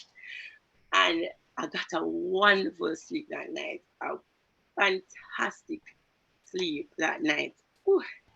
And surprisingly, she told me that he slept through the night as well. I don't know. But yeah, then no, but in being into motherhood, 16 months now, then we went to a doctor and they told me that there's a chance that he has speech delay, which I was saying earlier in my introduction, right? Because he was babbling. So I'm like, okay, what can I do? They gave me an evaluation paper for a speech therapist thing, for them to do testing and evaluating and so forth. So I'm like, all right, cool, let's do that. Well, when they did evaluation, I had to wait a while. I had to wait a while for them to get a speech therapist and so forth. But I didn't want to wait. So I'm like, what can I do as a mom? What can I do? Because after I heard, I felt like a failure. I felt like I failed in some way. How is this? Because my niece that I was helping raising, she spoke early, she walked early, she did this, she did. So I'm like, that's why I'm like, I can do this. So now how is it that I'm feeling my own son? And I cried that afternoon, you know, in the bathroom. I went in and I cried. I'm like, all right, I cried now. I got that out of my system. What can I do? And then I started to go on the internet, scout the internet, figure out some stuff. And one thing I learned was that whatever when you're going to sleep, whatever is the last thing, it has an impact on them. All my educators, you know. So I started to, when I'm putting him to sleep, instead of singing nursery rhyme, because that was the other thing. He was into Cocomelon, and we were making him watch Cocomelon. I stopped that. And when he's going to sleep, I would sing, instead of singing the nursery rhymes, I started to sing the ABC. ABCD, you know, just singing ABC. And that's the last thing he heard before he fell asleep. When he's up, we will be reading. And that's how I found out that he had a great interest for books, you know, because after I finished reading a book, he wanted me to read it again, the same book over and over and over and over. Same time. So I'm like, all right. So I started to get more books in. And sometimes he would fall asleep on the books as well while I'm reading. And that's how I was surprised. I started hearing him say his ABC. That was the first step. And I still didn't get a speech therapy as yet at this time. But he was saying his ABC. Some of the letters, of course, not clear, but he was saying his ABC. I'm like, okay, good. So this is working. So I continue to do that. Now, another thing is, for my niece, she knew her ABC, but she wasn't able to identify the letters. So I knew that that's an thing I needed to point it out to make sure that he's able to identify the letters because he knows his ABC, but can you identify the letters? And so I change a lot of stuff. No more Cocomelon, no more of those stuff. If he's gonna get screen time, it would have to be something educational. So we found a lot of educational programs online, because I'm not the mom that gonna be like, oh, no screen time.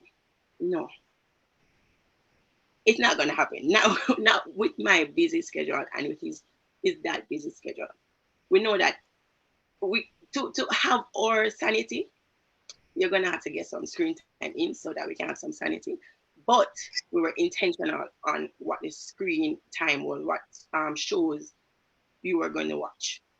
And so we got in a lot of educational programs in for him. And we started the speech therapist at this time now.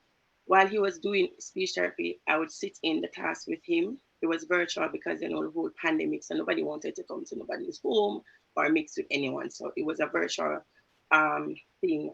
And I sat in there because I wanted to learn what is it that she's doing, so that when she's off, because she only gets 30 minutes with him twice a week, right? I needed to know. I needed to know what is she's doing so that I can continue it. And I sat in there and I learned a lot of things from that. He also did occupational therapy as well. I sat in both his classes and I learned a lot, and I would just continue it. So we did a lot of fun learning activities, because that's another thing I realized with him. If you're too strict with him, he's gonna shut down. He does not want to learn, right? And that's something that for us growing up, me and my sisters growing up, it was totally different. When my great grandmother was teaching me maths, she was very strict with me, right? And that's how I learned to teach my sister math. So I was very strict with her, and I was rough, and I was like, you don't want to learn. That's the background that we came from, and that's how she taught our youngest sister math, right? But with this generation, it's totally different, totally different. And so I had to relearn stuff from my motherhood journey and how to teach him and stuff like that. So I don't go structure when I teach him. I try to be more fun. I try to, when he's playing, I observe what it is that he likes. He loves cars now, like he's next level to obsess with cars. And so when he has cars with him or whatever toys he has, I try to incorporate those in his activities that we do. He has finished with speech therapy. At the moment, maybe, I don't know, maybe I will continue, but the program is finished. Maybe I will continue. I'm not sure if I want to, because I do see like a 360 progress. He's talking, he's saying full sentences, and stuff like that. But I don't know. I guess when I reach that bridge, I'll wait on God to tell me what to do, and we'll cross it together where that is concerned. Health-wise, that's the other thing, that health-wise, I know that they get sick from time to time, they tease and stuff like that. So I took it lightly, because I'm like, this is just something that we all go through, right? But here where I live, this state, so far, the health system that I've been faced with has been horrible. I remember he got sick, and I didn't know I was wrong, right? Couple days went by and nothing's happening, so I decided to take him to the doctor. And they're like, oh, it's just a normal viral infection, blah, blah, blah, whatever. But deep down, you know that something else is going on. I took him somewhere else, and they found out that he had bronchitis. And we had to treat him for that and everything. And I just got so pissed, because I'm like, I knew something is wrong. Why is it that they continue to tell me that, oh, it's just this, that? No, that's why I'm here. Because I know something is wrong. It's more than that. Another time went by now, he had some bumps coming up on him, right? I took him to the doctor again, and it's the same thing. They're like, oh, it's probably allergy. But it wasn't going away, and it was getting worse. And it's not normal bumps that I've seen before. So I had to take him somewhere else again. And we found out that it was some strips, and sometimes strips come with that, and so forth, so forth. So these are the other things. So growing as a mother, it's like I didn't know, or I didn't know I would have these kind of emotions, you know? Like I feel in that moment when I found out that he has strips, again, I felt like a failure because I know that something is wrong, right? And the doctor, when I went and they told me that it's strips, but he got so worse that he got bumped, she made me feel like a bad mother because she's like, you know, you should have taken action right away when I see it. And I'm trying to explain to her that I did. I went to another hospital, you know, and they told me that his allergy, they were treating him for allergy. They gave me allergy medicine and stuff, and they were treating him for allergy. But she was just making me feel like, no, you should have right away go for another second opinion on the matter and not wait, because this is more than just allergy. But I wouldn't know. I'm not a doctor, right? I have an accounts background, and I do help him educational wise right now, but I'm not a doctor. And that's why I come to you guys to help me to figure out what is going on where that is concerned. Now, if you tell me that it's allergy, yes, I still feel like something else is going on, but you're treating him for allergy. And the bumps did go away when they treat him for allergy, but it came back, and it came back worse than before. And that's how now I could say, all right, I come for a second opinion somewhere else. Why are you making me feel like, you know, I didn't do all that I could at the time to do? Mm. But that's Thank what you. Thank you. It's interesting that how society makes us feel as mothers, you know. Yeah. Thank you. One more question is, what there are two more questions I have. What one thing you find most challenging being a mother? What is one single thing do you find that is challenging being a mother? Jasmine. I see to be your pick today, Debbie. Your first pick, which is good. Right, okay. The most challenging. Right, okay, my kids vary in ages. I have 34, 22, and 19. So at this stage, my challenge is with my kids is that I can't tell them what to do. They're young adults. They're adults and young adults. That's my challenge. And there's certain choices that they are making, and I can't say to them or physically stop them from making those choices. Do you know what I mean? That's my challenge with my children right now. Back then, my challenge was making, well, no, I shouldn't say that actually. Yeah, I wouldn't go back then. Now, as I said, my challenge is just not being able to sort of get them to swallow what I want them to do. And that's it for me right now. That's the only challenge that I have. I'd love to change it, but there you go. You can't, because they're teenagers. That's right. It's very, the thing is, it's so hard when you, like, I would say to them, they'll say, well, Mum, I'm going out and I'm gonna stay over at my friend. I'll be like, no, you're not. Mum, yes, I am. And you would want to sort of barricade the door, do you know what I mean? But you just can't, because they're they can do what they want. Well, within reason, they can do what they want to do as young adults. Yeah, my challenge is basically that, really. Other than that, that's it. Short and sweet for me. Thank you. Ariel?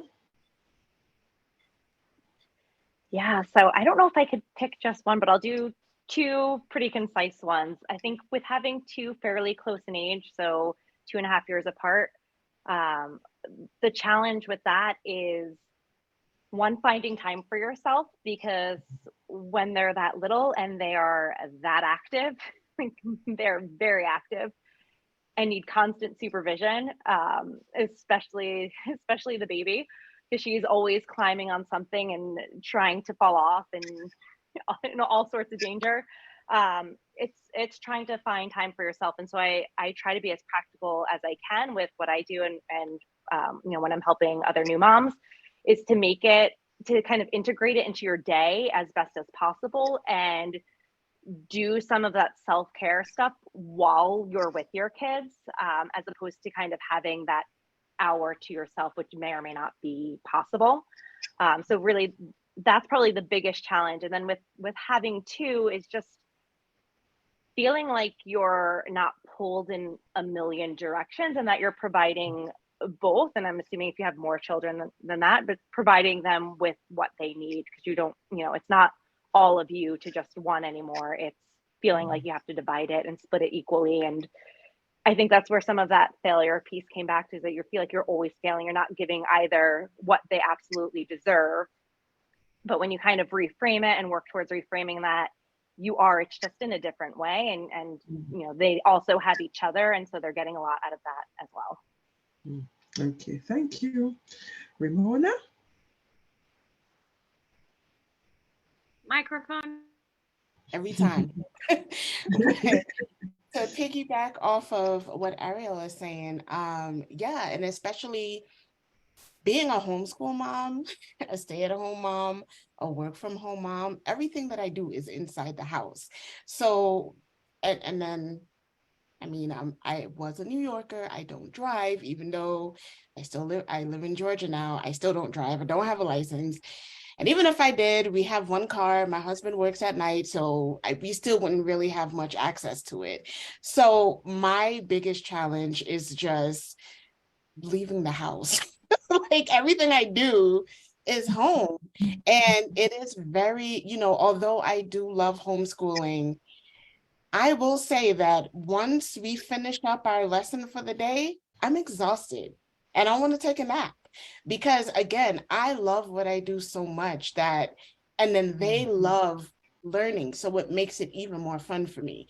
So we do a lot of activities, a lot of creative things, and that's exhausting. So I want to sleep. I want to take a nap.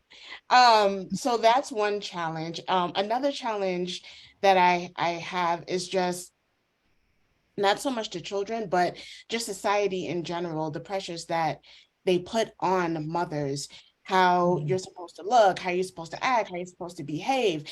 And it's like, I understand, like, I'm a mom, yes, but I'm also a woman, and I also have interests that is outside of motherhood. And I feel like it's very important to have something that you enjoy outside of motherhood, wifehood, all those things. And to kind of go back to what a couple of you ladies were saying, I also had a period of time where I kind of lost myself, especially once I moved to Georgia. I really didn't focus on myself at all, like the first 8-9 months, even close to a year, because I'm trying to get everybody settled. We're looking for work.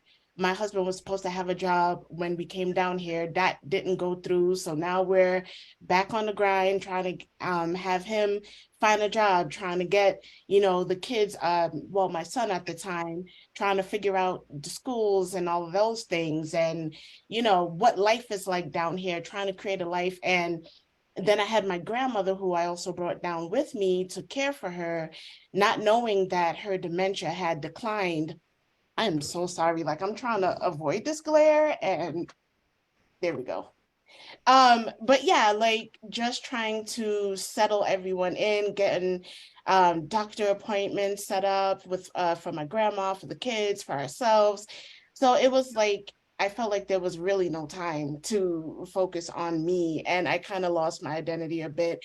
But you know, before becoming a mom, I actually, like, how I got my husband, I was a belly dancer once upon a time, and I invited him out to one of my shows. He was a friend of mine, and I invited him to my show, and then the rest was history.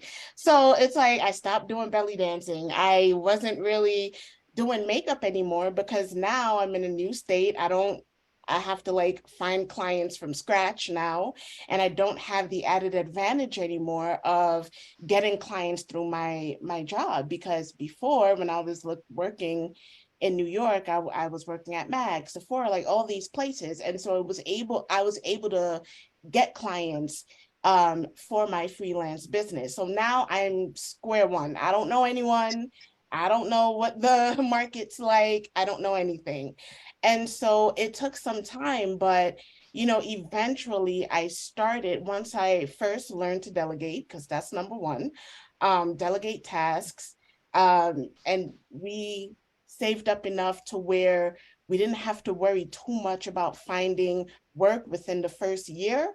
So that really worked for us. So things that I was able to delegate or, you know, pay for someone else to take care of that, that's what we did.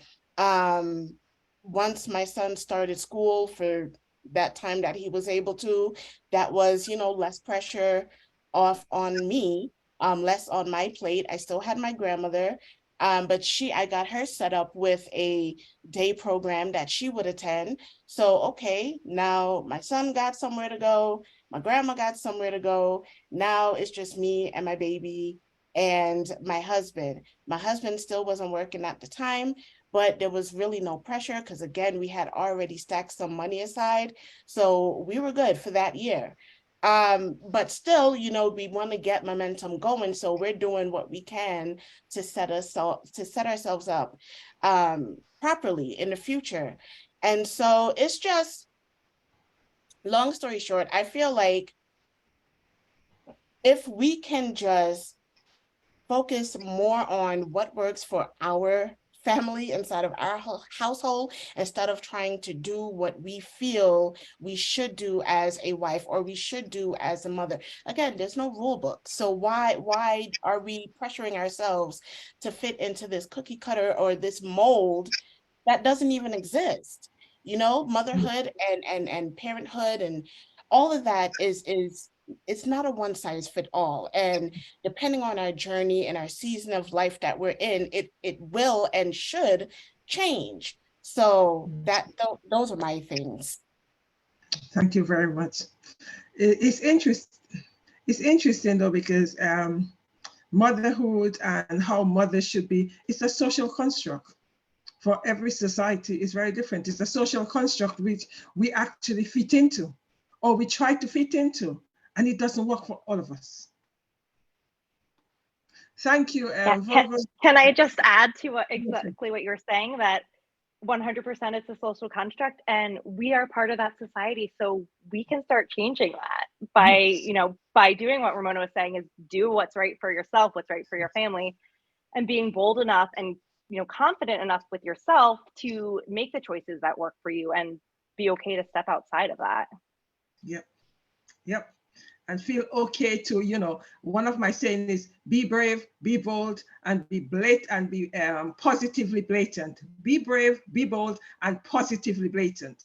It doesn't matter what anyone else thinks, but those are three you need to be constantly reminding yourself. Bold, brave, positively blatant. It doesn't matter the outcome, as long as you could support it. Varga?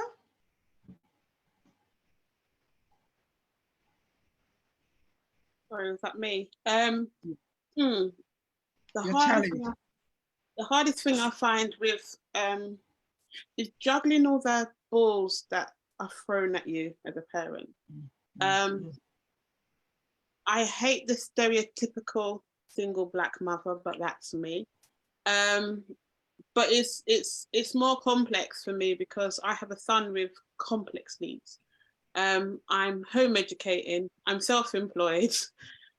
So finding that happy balance when you are working and you're home educating and managing the household, because like I said, single parent, it's those are 3 full-time jobs all on individually, putting them all in one package and then putting them on my head. It's hard. Finding time for me to do what I love. I actually love roller skating. I really love roller skating. So I have my own skates, and yes, I have bought my son his own skates too.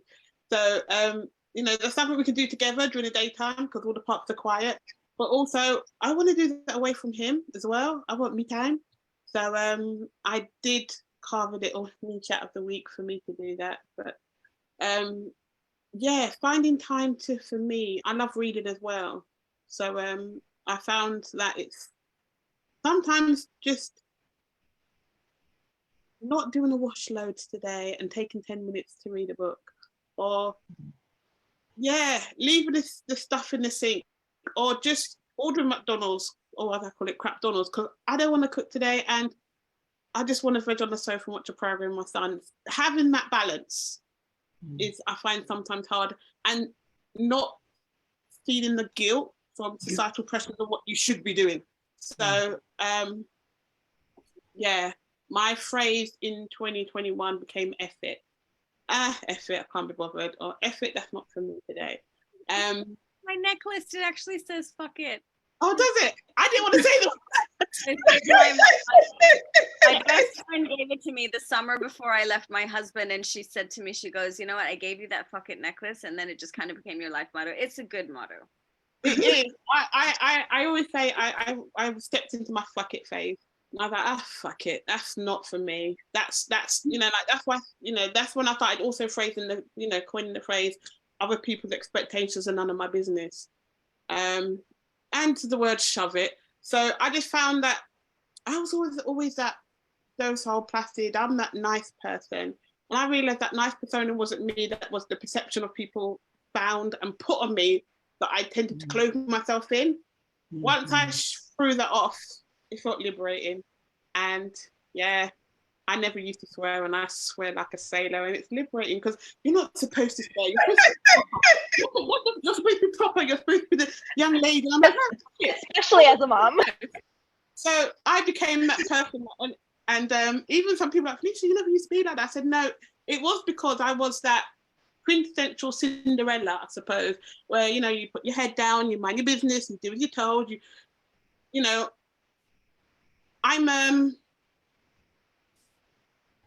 Someone said I was a people pleaser. I said, no, I'm not a people pleaser. I work in heart work, and people see my gentle nature, my loving heart, as something to be exploited. I saw that I was supposed to be servile to other people. Then something happened to me about 10, 11 years ago. I had a car accident, and I was like, all these people I used to bend over backwards for, nobody is here. Nobody's here for me. Then I realized, you know what? Fuck it. So that's where it happened, and that was my turning point. And I kind of fell back into that when I became a mother, and I felt like this is the cloak I should be wearing. But and I still falling into it every now and again. But I think juggling those hats, and it's been the hardest thing. But for me, creating my own village, people who really would slap me upside the back of my head and be like, "Shut up, Venetia. No, this is what, forget what other people say, what do you want to do?" So that for me is the hardest, like juggling, and the bad habit of falling back into that, I don't want to say comfort zone, but into that behavioural comfort zone. So that's one of my hardest things. I keep falling back into it and then getting slapped back out of it, basically. But I think, those hats and society is a huge pressure. And even by other parents and other mothers, I find that is a hard thing, and their expectation of what you should be and who you should be. So I think I need to get me a bucket necklace just like you. Plain for everybody. Or maybe I just stick it on my t-shirt and just have it bold. But Thank you very much. Yeah. Adrian? Yeah, so my biggest challenge, and I've talked about this on my platform recently, or maybe like in the past year, has been work-life balance. So I had got to a point where I had to start back working, and the job that I got, it did not have a traditional Monday through Friday schedule, and my son was already in daycare. So I started working on Saturdays from 8 a.m. to 6:30 p.m. So I was not spending my Saturdays with my son anymore.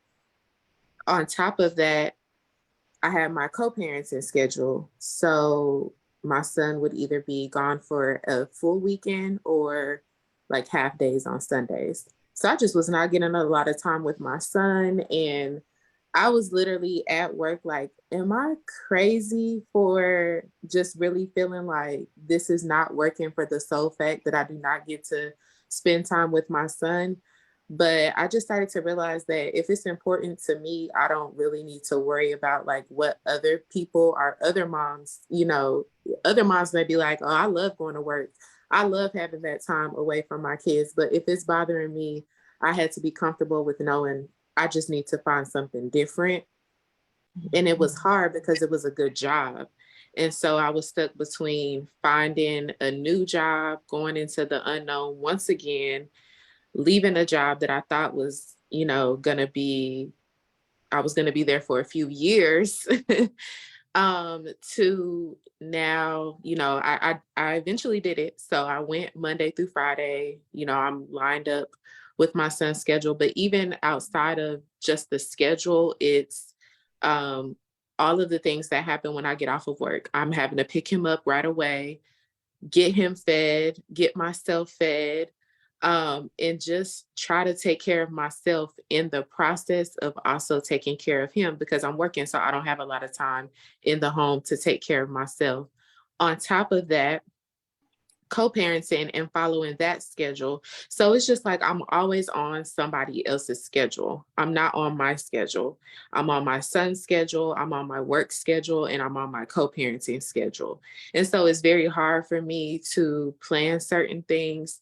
Like I really can't even plan like certain vacations or certain things to do because I have to make sure that that's my weekend with my son. And so there's certain things that I don't get to do with my son that I may want to do because it's not my weekend.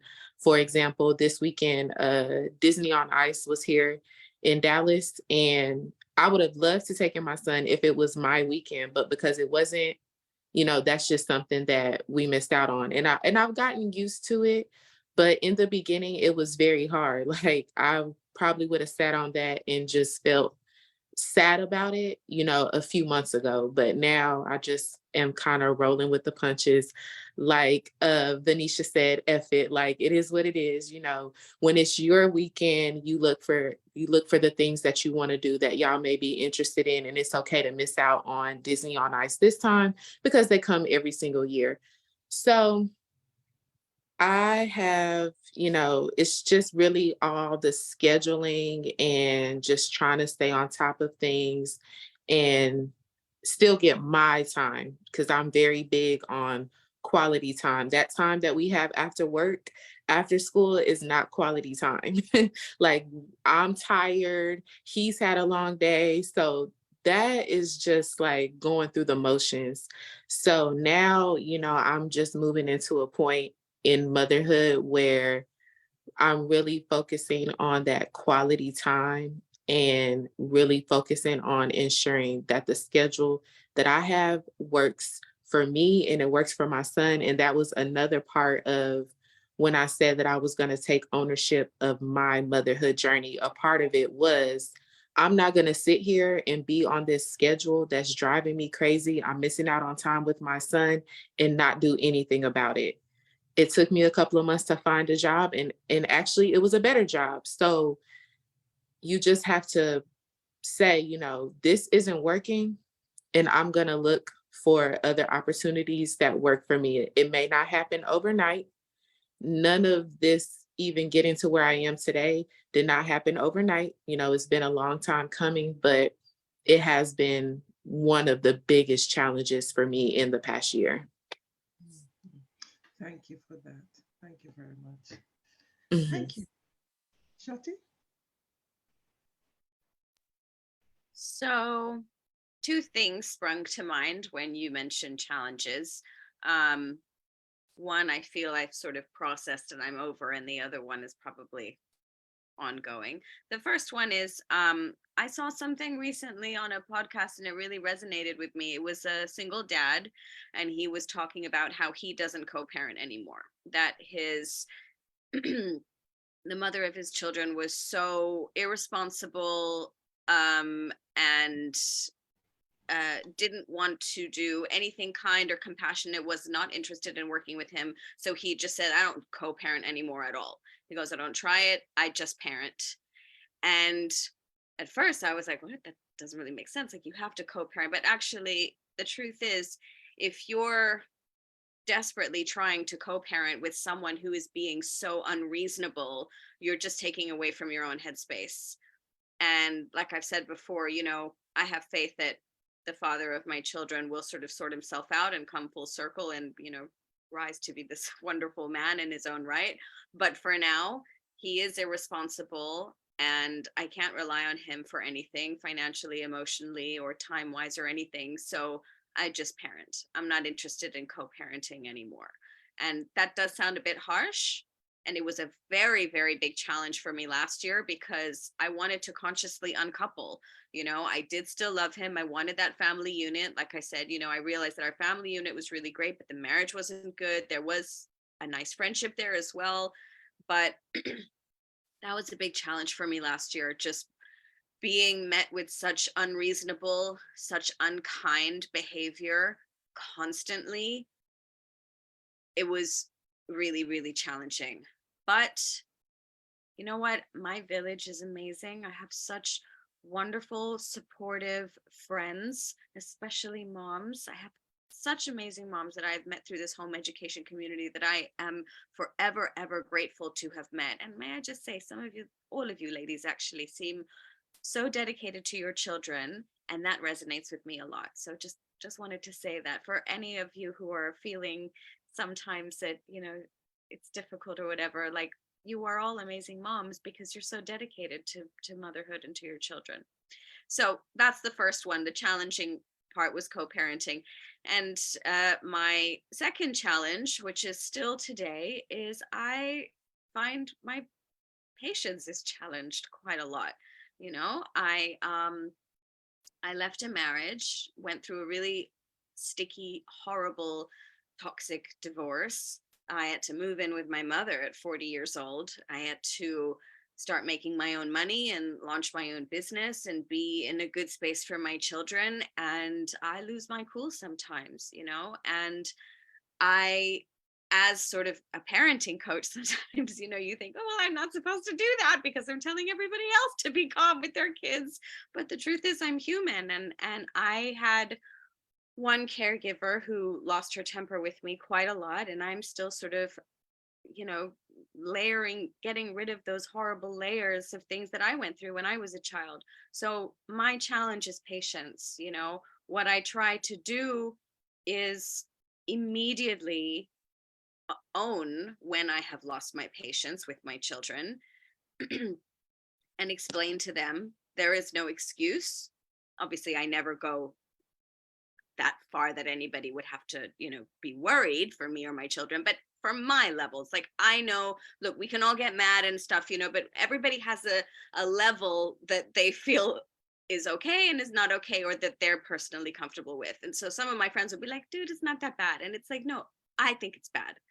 I don't want to treat my children like that. I don't want to lose my temper because I don't want to lose my temper with them because something that I did, right? I didn't eat in time and then I'm hungry and, you know, now I'm mad because I'm hungry. Or I didn't have a nap when I should have napped. Or, you know, I didn't go to the gym so I could, you know, get some happy hormones in me. Like, these are my responsibilities as the adult and as the mother, right? So it's patience, you know, and it's difficult sometimes, but that's my emotional brain. My logical brain says to me, you know, Yamuna, you're human. We've got a lot of hats to wear, and sometimes the lid just flips. Fuck it. You know, so those are my two challenges. One, co-parenting was very difficult. I'm not doing it anymore. I'm just parenting. And number two, you know, even though I help parents sometimes, doesn't mean that I'm perfect, and I lose my patience too. All right. Thank you. And finally, Shiri.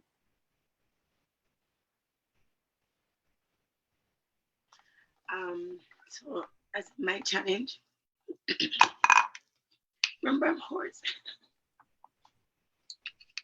Okay, my challenge would be reparenting. Just as Shorty was saying, I lose my cool a lot with my son. And I find that I have to apologize to him a lot. And that's something that was not in my household. My mom didn't apologize to us, you know, when she lose her cool and stuff.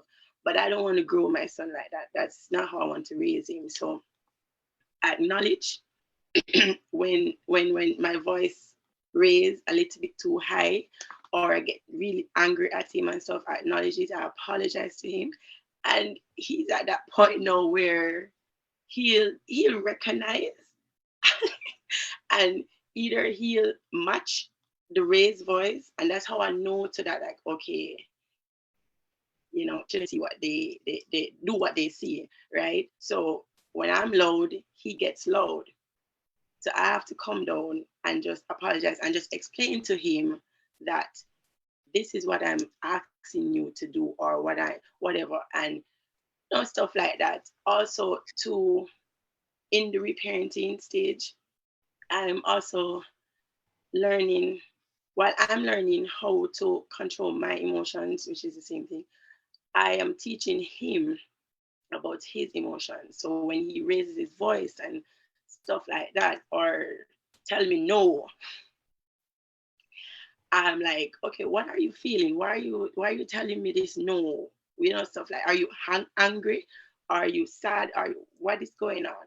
So reparenting is a challenge, a big challenge for me, but I'm learning how to do it, how to just open up myself to the possibility that I have to start over from scratch so that I can parent him better. And other thing is creating a boundary with other family members, because I am reparenting, or I am doing gentle parenting with my toddler. Family members around me will see this and not like it, you know, because they're like, he's a child, you're an adult. Yes, he's a child, he's a little human, but he has feelings. And, you know, I don't want him to feel that his feelings is not met, and stuff like that. So I have to learn now to create a boundary with me and my sisters, my mom, when they're around and they see stuff like this, how I'm parenting my child. And they're like, when I create that boundary, when I'm creating that boundary and, you know, doing stuff, they're like, you're so not in tune with us, like what we're saying. I'm like, no, that's not the case. It's just that this is your stance on a situation, and this is mine, and he's my son, and this is how the way that I'm doing it, not your way, how you did it.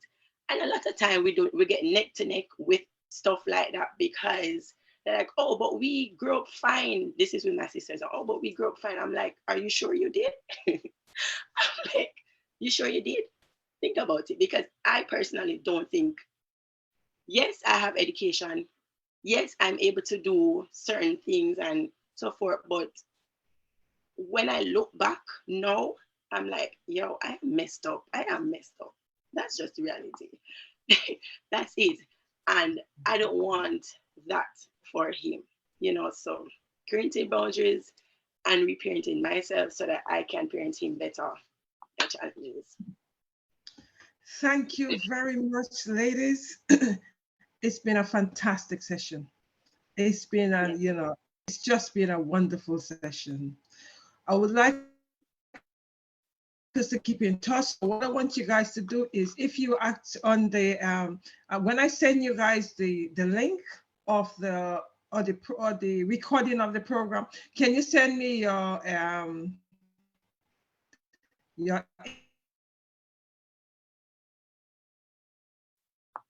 Instagram or your WhatsApp of the any of those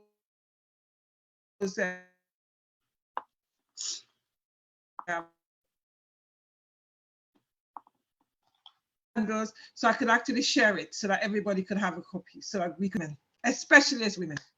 Is there anything else you all want to say? One more thing you want to say in terms of celebrating and enjoying and connecting sorry, let me just rephrase that. Right. One thing that you all would enjoy in motherhood, just one thing from everyone from you regarding celebrating motherhood. Okay, we want to go first. Jasmine accused me of always speaking on her. I'll go first. One thing I enjoy about celebrating motherhood is what I say to everybody is just do you, boo, and fuck everybody else. Okay, fantastic. Okay, can I connect? Are you guys hearing me? Because yeah, you're good. oh, okay, all right. I would say my motto is trust your instincts and believe in your values. You know, a lot of times, if your values is not strong, you get off track and stuff. So just believe that these are your values. This is what you live by. And as mother, the only thing that you can do is really trust your motherly instincts. So that's my motto. That's what I've been living by. Trust my instincts. If I don't know, then I just don't know. But I trust my instincts that this is the way forward for him, for me, for us as togetherness. And my values are strong. So it is in alignment with my values. So happy Mother's Day, guys. Thank you. Who wants to go next? I'd like to go next. I'll go next. Just to celebrating Mother's Day is just knowing that it's a journey and that it's a process and that you're going to be constantly growing throughout the whole journey of becoming a mother. I think we talked a lot about, you know, how we're not necessarily our old versions of ourselves, but that's always the case as we're moving forward. So to kind of honor that process of growth and, you know, allowing for it, kind of accepting the messiness of it, accepting the unknown and moving forward through it anyway.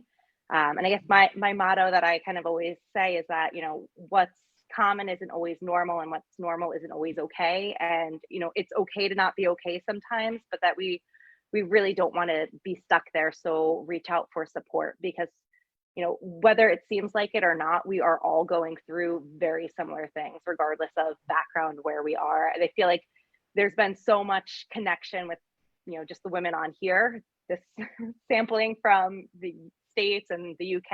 And there's been a lot of, you know, just a lot of connection. So don't be afraid to reach out for that help and support that you need. Thank you for that. Yeah, and also to piggyback, I mean, you guys are amazing with all these little nuggets of wisdom, because what I would also add to that is, you know, also try to find community wherever you can. Community doesn't necessarily have to be the family that you were born into or the people that you grew up with. I left all of that behind and found an amazing community of people on the internet. And it's so awesome when you find someone that, you know, you can relate to, whether it's through a similar lifestyle or background or what have you, especially for homeschool parents, because it can be quite lonely, especially if you're the only one in your family or peers that is homeschooling. So to find yourself in a community of women, people who understand you, your lifestyle, your values, and those things. And that really, that helps a lot. That's like one of the main things that I will always champion, is finding your tribe. And yeah, that goes a long way. Thank you. Yeah. Do you know what? For the years of being a parent, of not, in the beginning, not really understanding myself as a teenage mother to where I am today, making mistakes, but those mistakes has made me into the person I am today. My growth has just been, as we said, we've all said this, that we can't watch somebody else's page. I can't watch your TV screen. I have to watch my own. And for years, I didn't think that I was good enough as a person, as a mother. Do you know what I mean? But as I grew, I realized, you're good. You're okay. Do you know what I mean? You're right. You've set levels. Do you know what I mean? And there's still time. You know, my friends say to me sometimes, Jasmine, you know, you've done incredibly well. You've balanced this dish, you've balanced that one, and this, that, and the other. And Debbie, you've said that to me so many times. But sometimes you just don't see it because you're doing it. Do you see what I mean? Yeah. So for me, your growth is so important to being authentically you. No one else, I can't step into anyone's shoes of parenting on this platform. I can only wear my size 6.5 just for extra room. And I'm quite contented with it. I don't want to be anybody else. I don't want to parent like anyone else because it's not suitable to me.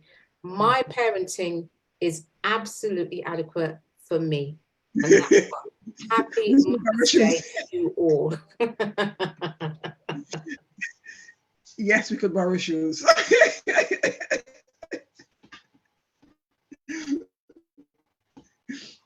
Thank you, Jasmine, for that.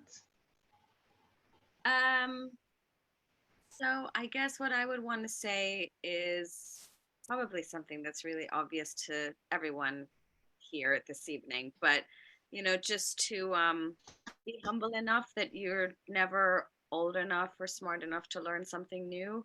You know, motherhood is a wonderful journey, at least it should be. And I really feel for the women that don't have a nice mothering experience, you know, but yeah, just my tips would be just never stop learning, never, ever, ever stop learning, you know, and to be inspired by people, and however you want to learn and however that looks for you, that's going to be right. And then in the moments where you are feeling down in the dumps or you're questioning yourself with imposter syndrome or anything like that, just practice gratitude. You know, gratitude is more than just daily affirmations. You know, there's a lot of science behind it now and shows that it really does raise our vibration. And I struggle with that too sometimes, you know, when I'm down in the dumps and then I'm like, okay, let's practice some gratitude. It doesn't always feel like you want to do it, but when you do it, and even if, you know, you can go a few rounds of doing it, if it doesn't make you feel good right away, then just give it a few minutes. You know, again, I'm working with my patients, you know, not just with my kids and my own journey and as well. But yeah, those are the two things I would say. Just, you know, mothers, we're never ever too old or too smart or too whatever to learn something new.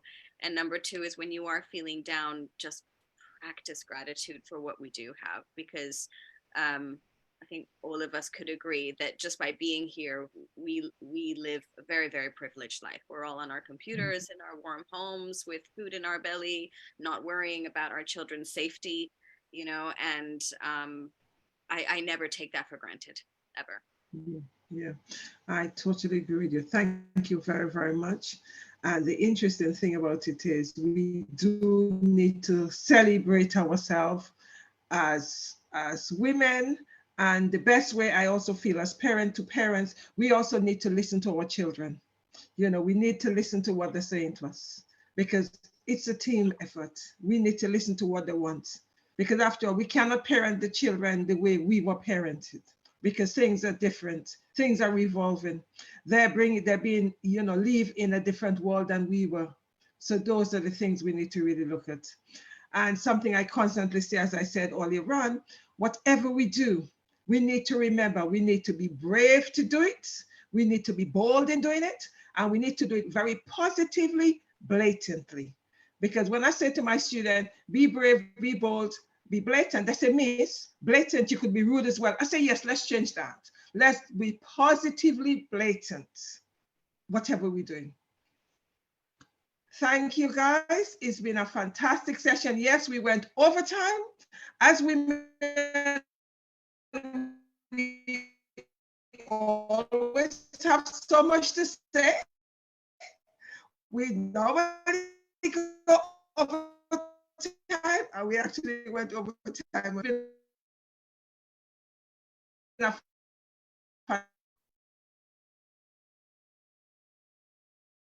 Fantastic sessions.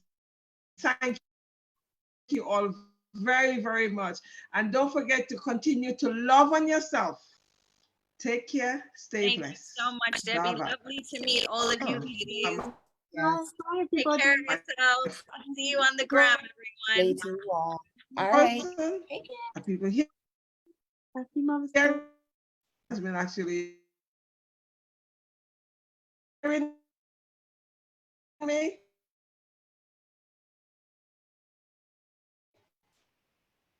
Oh, are people hearing me, or is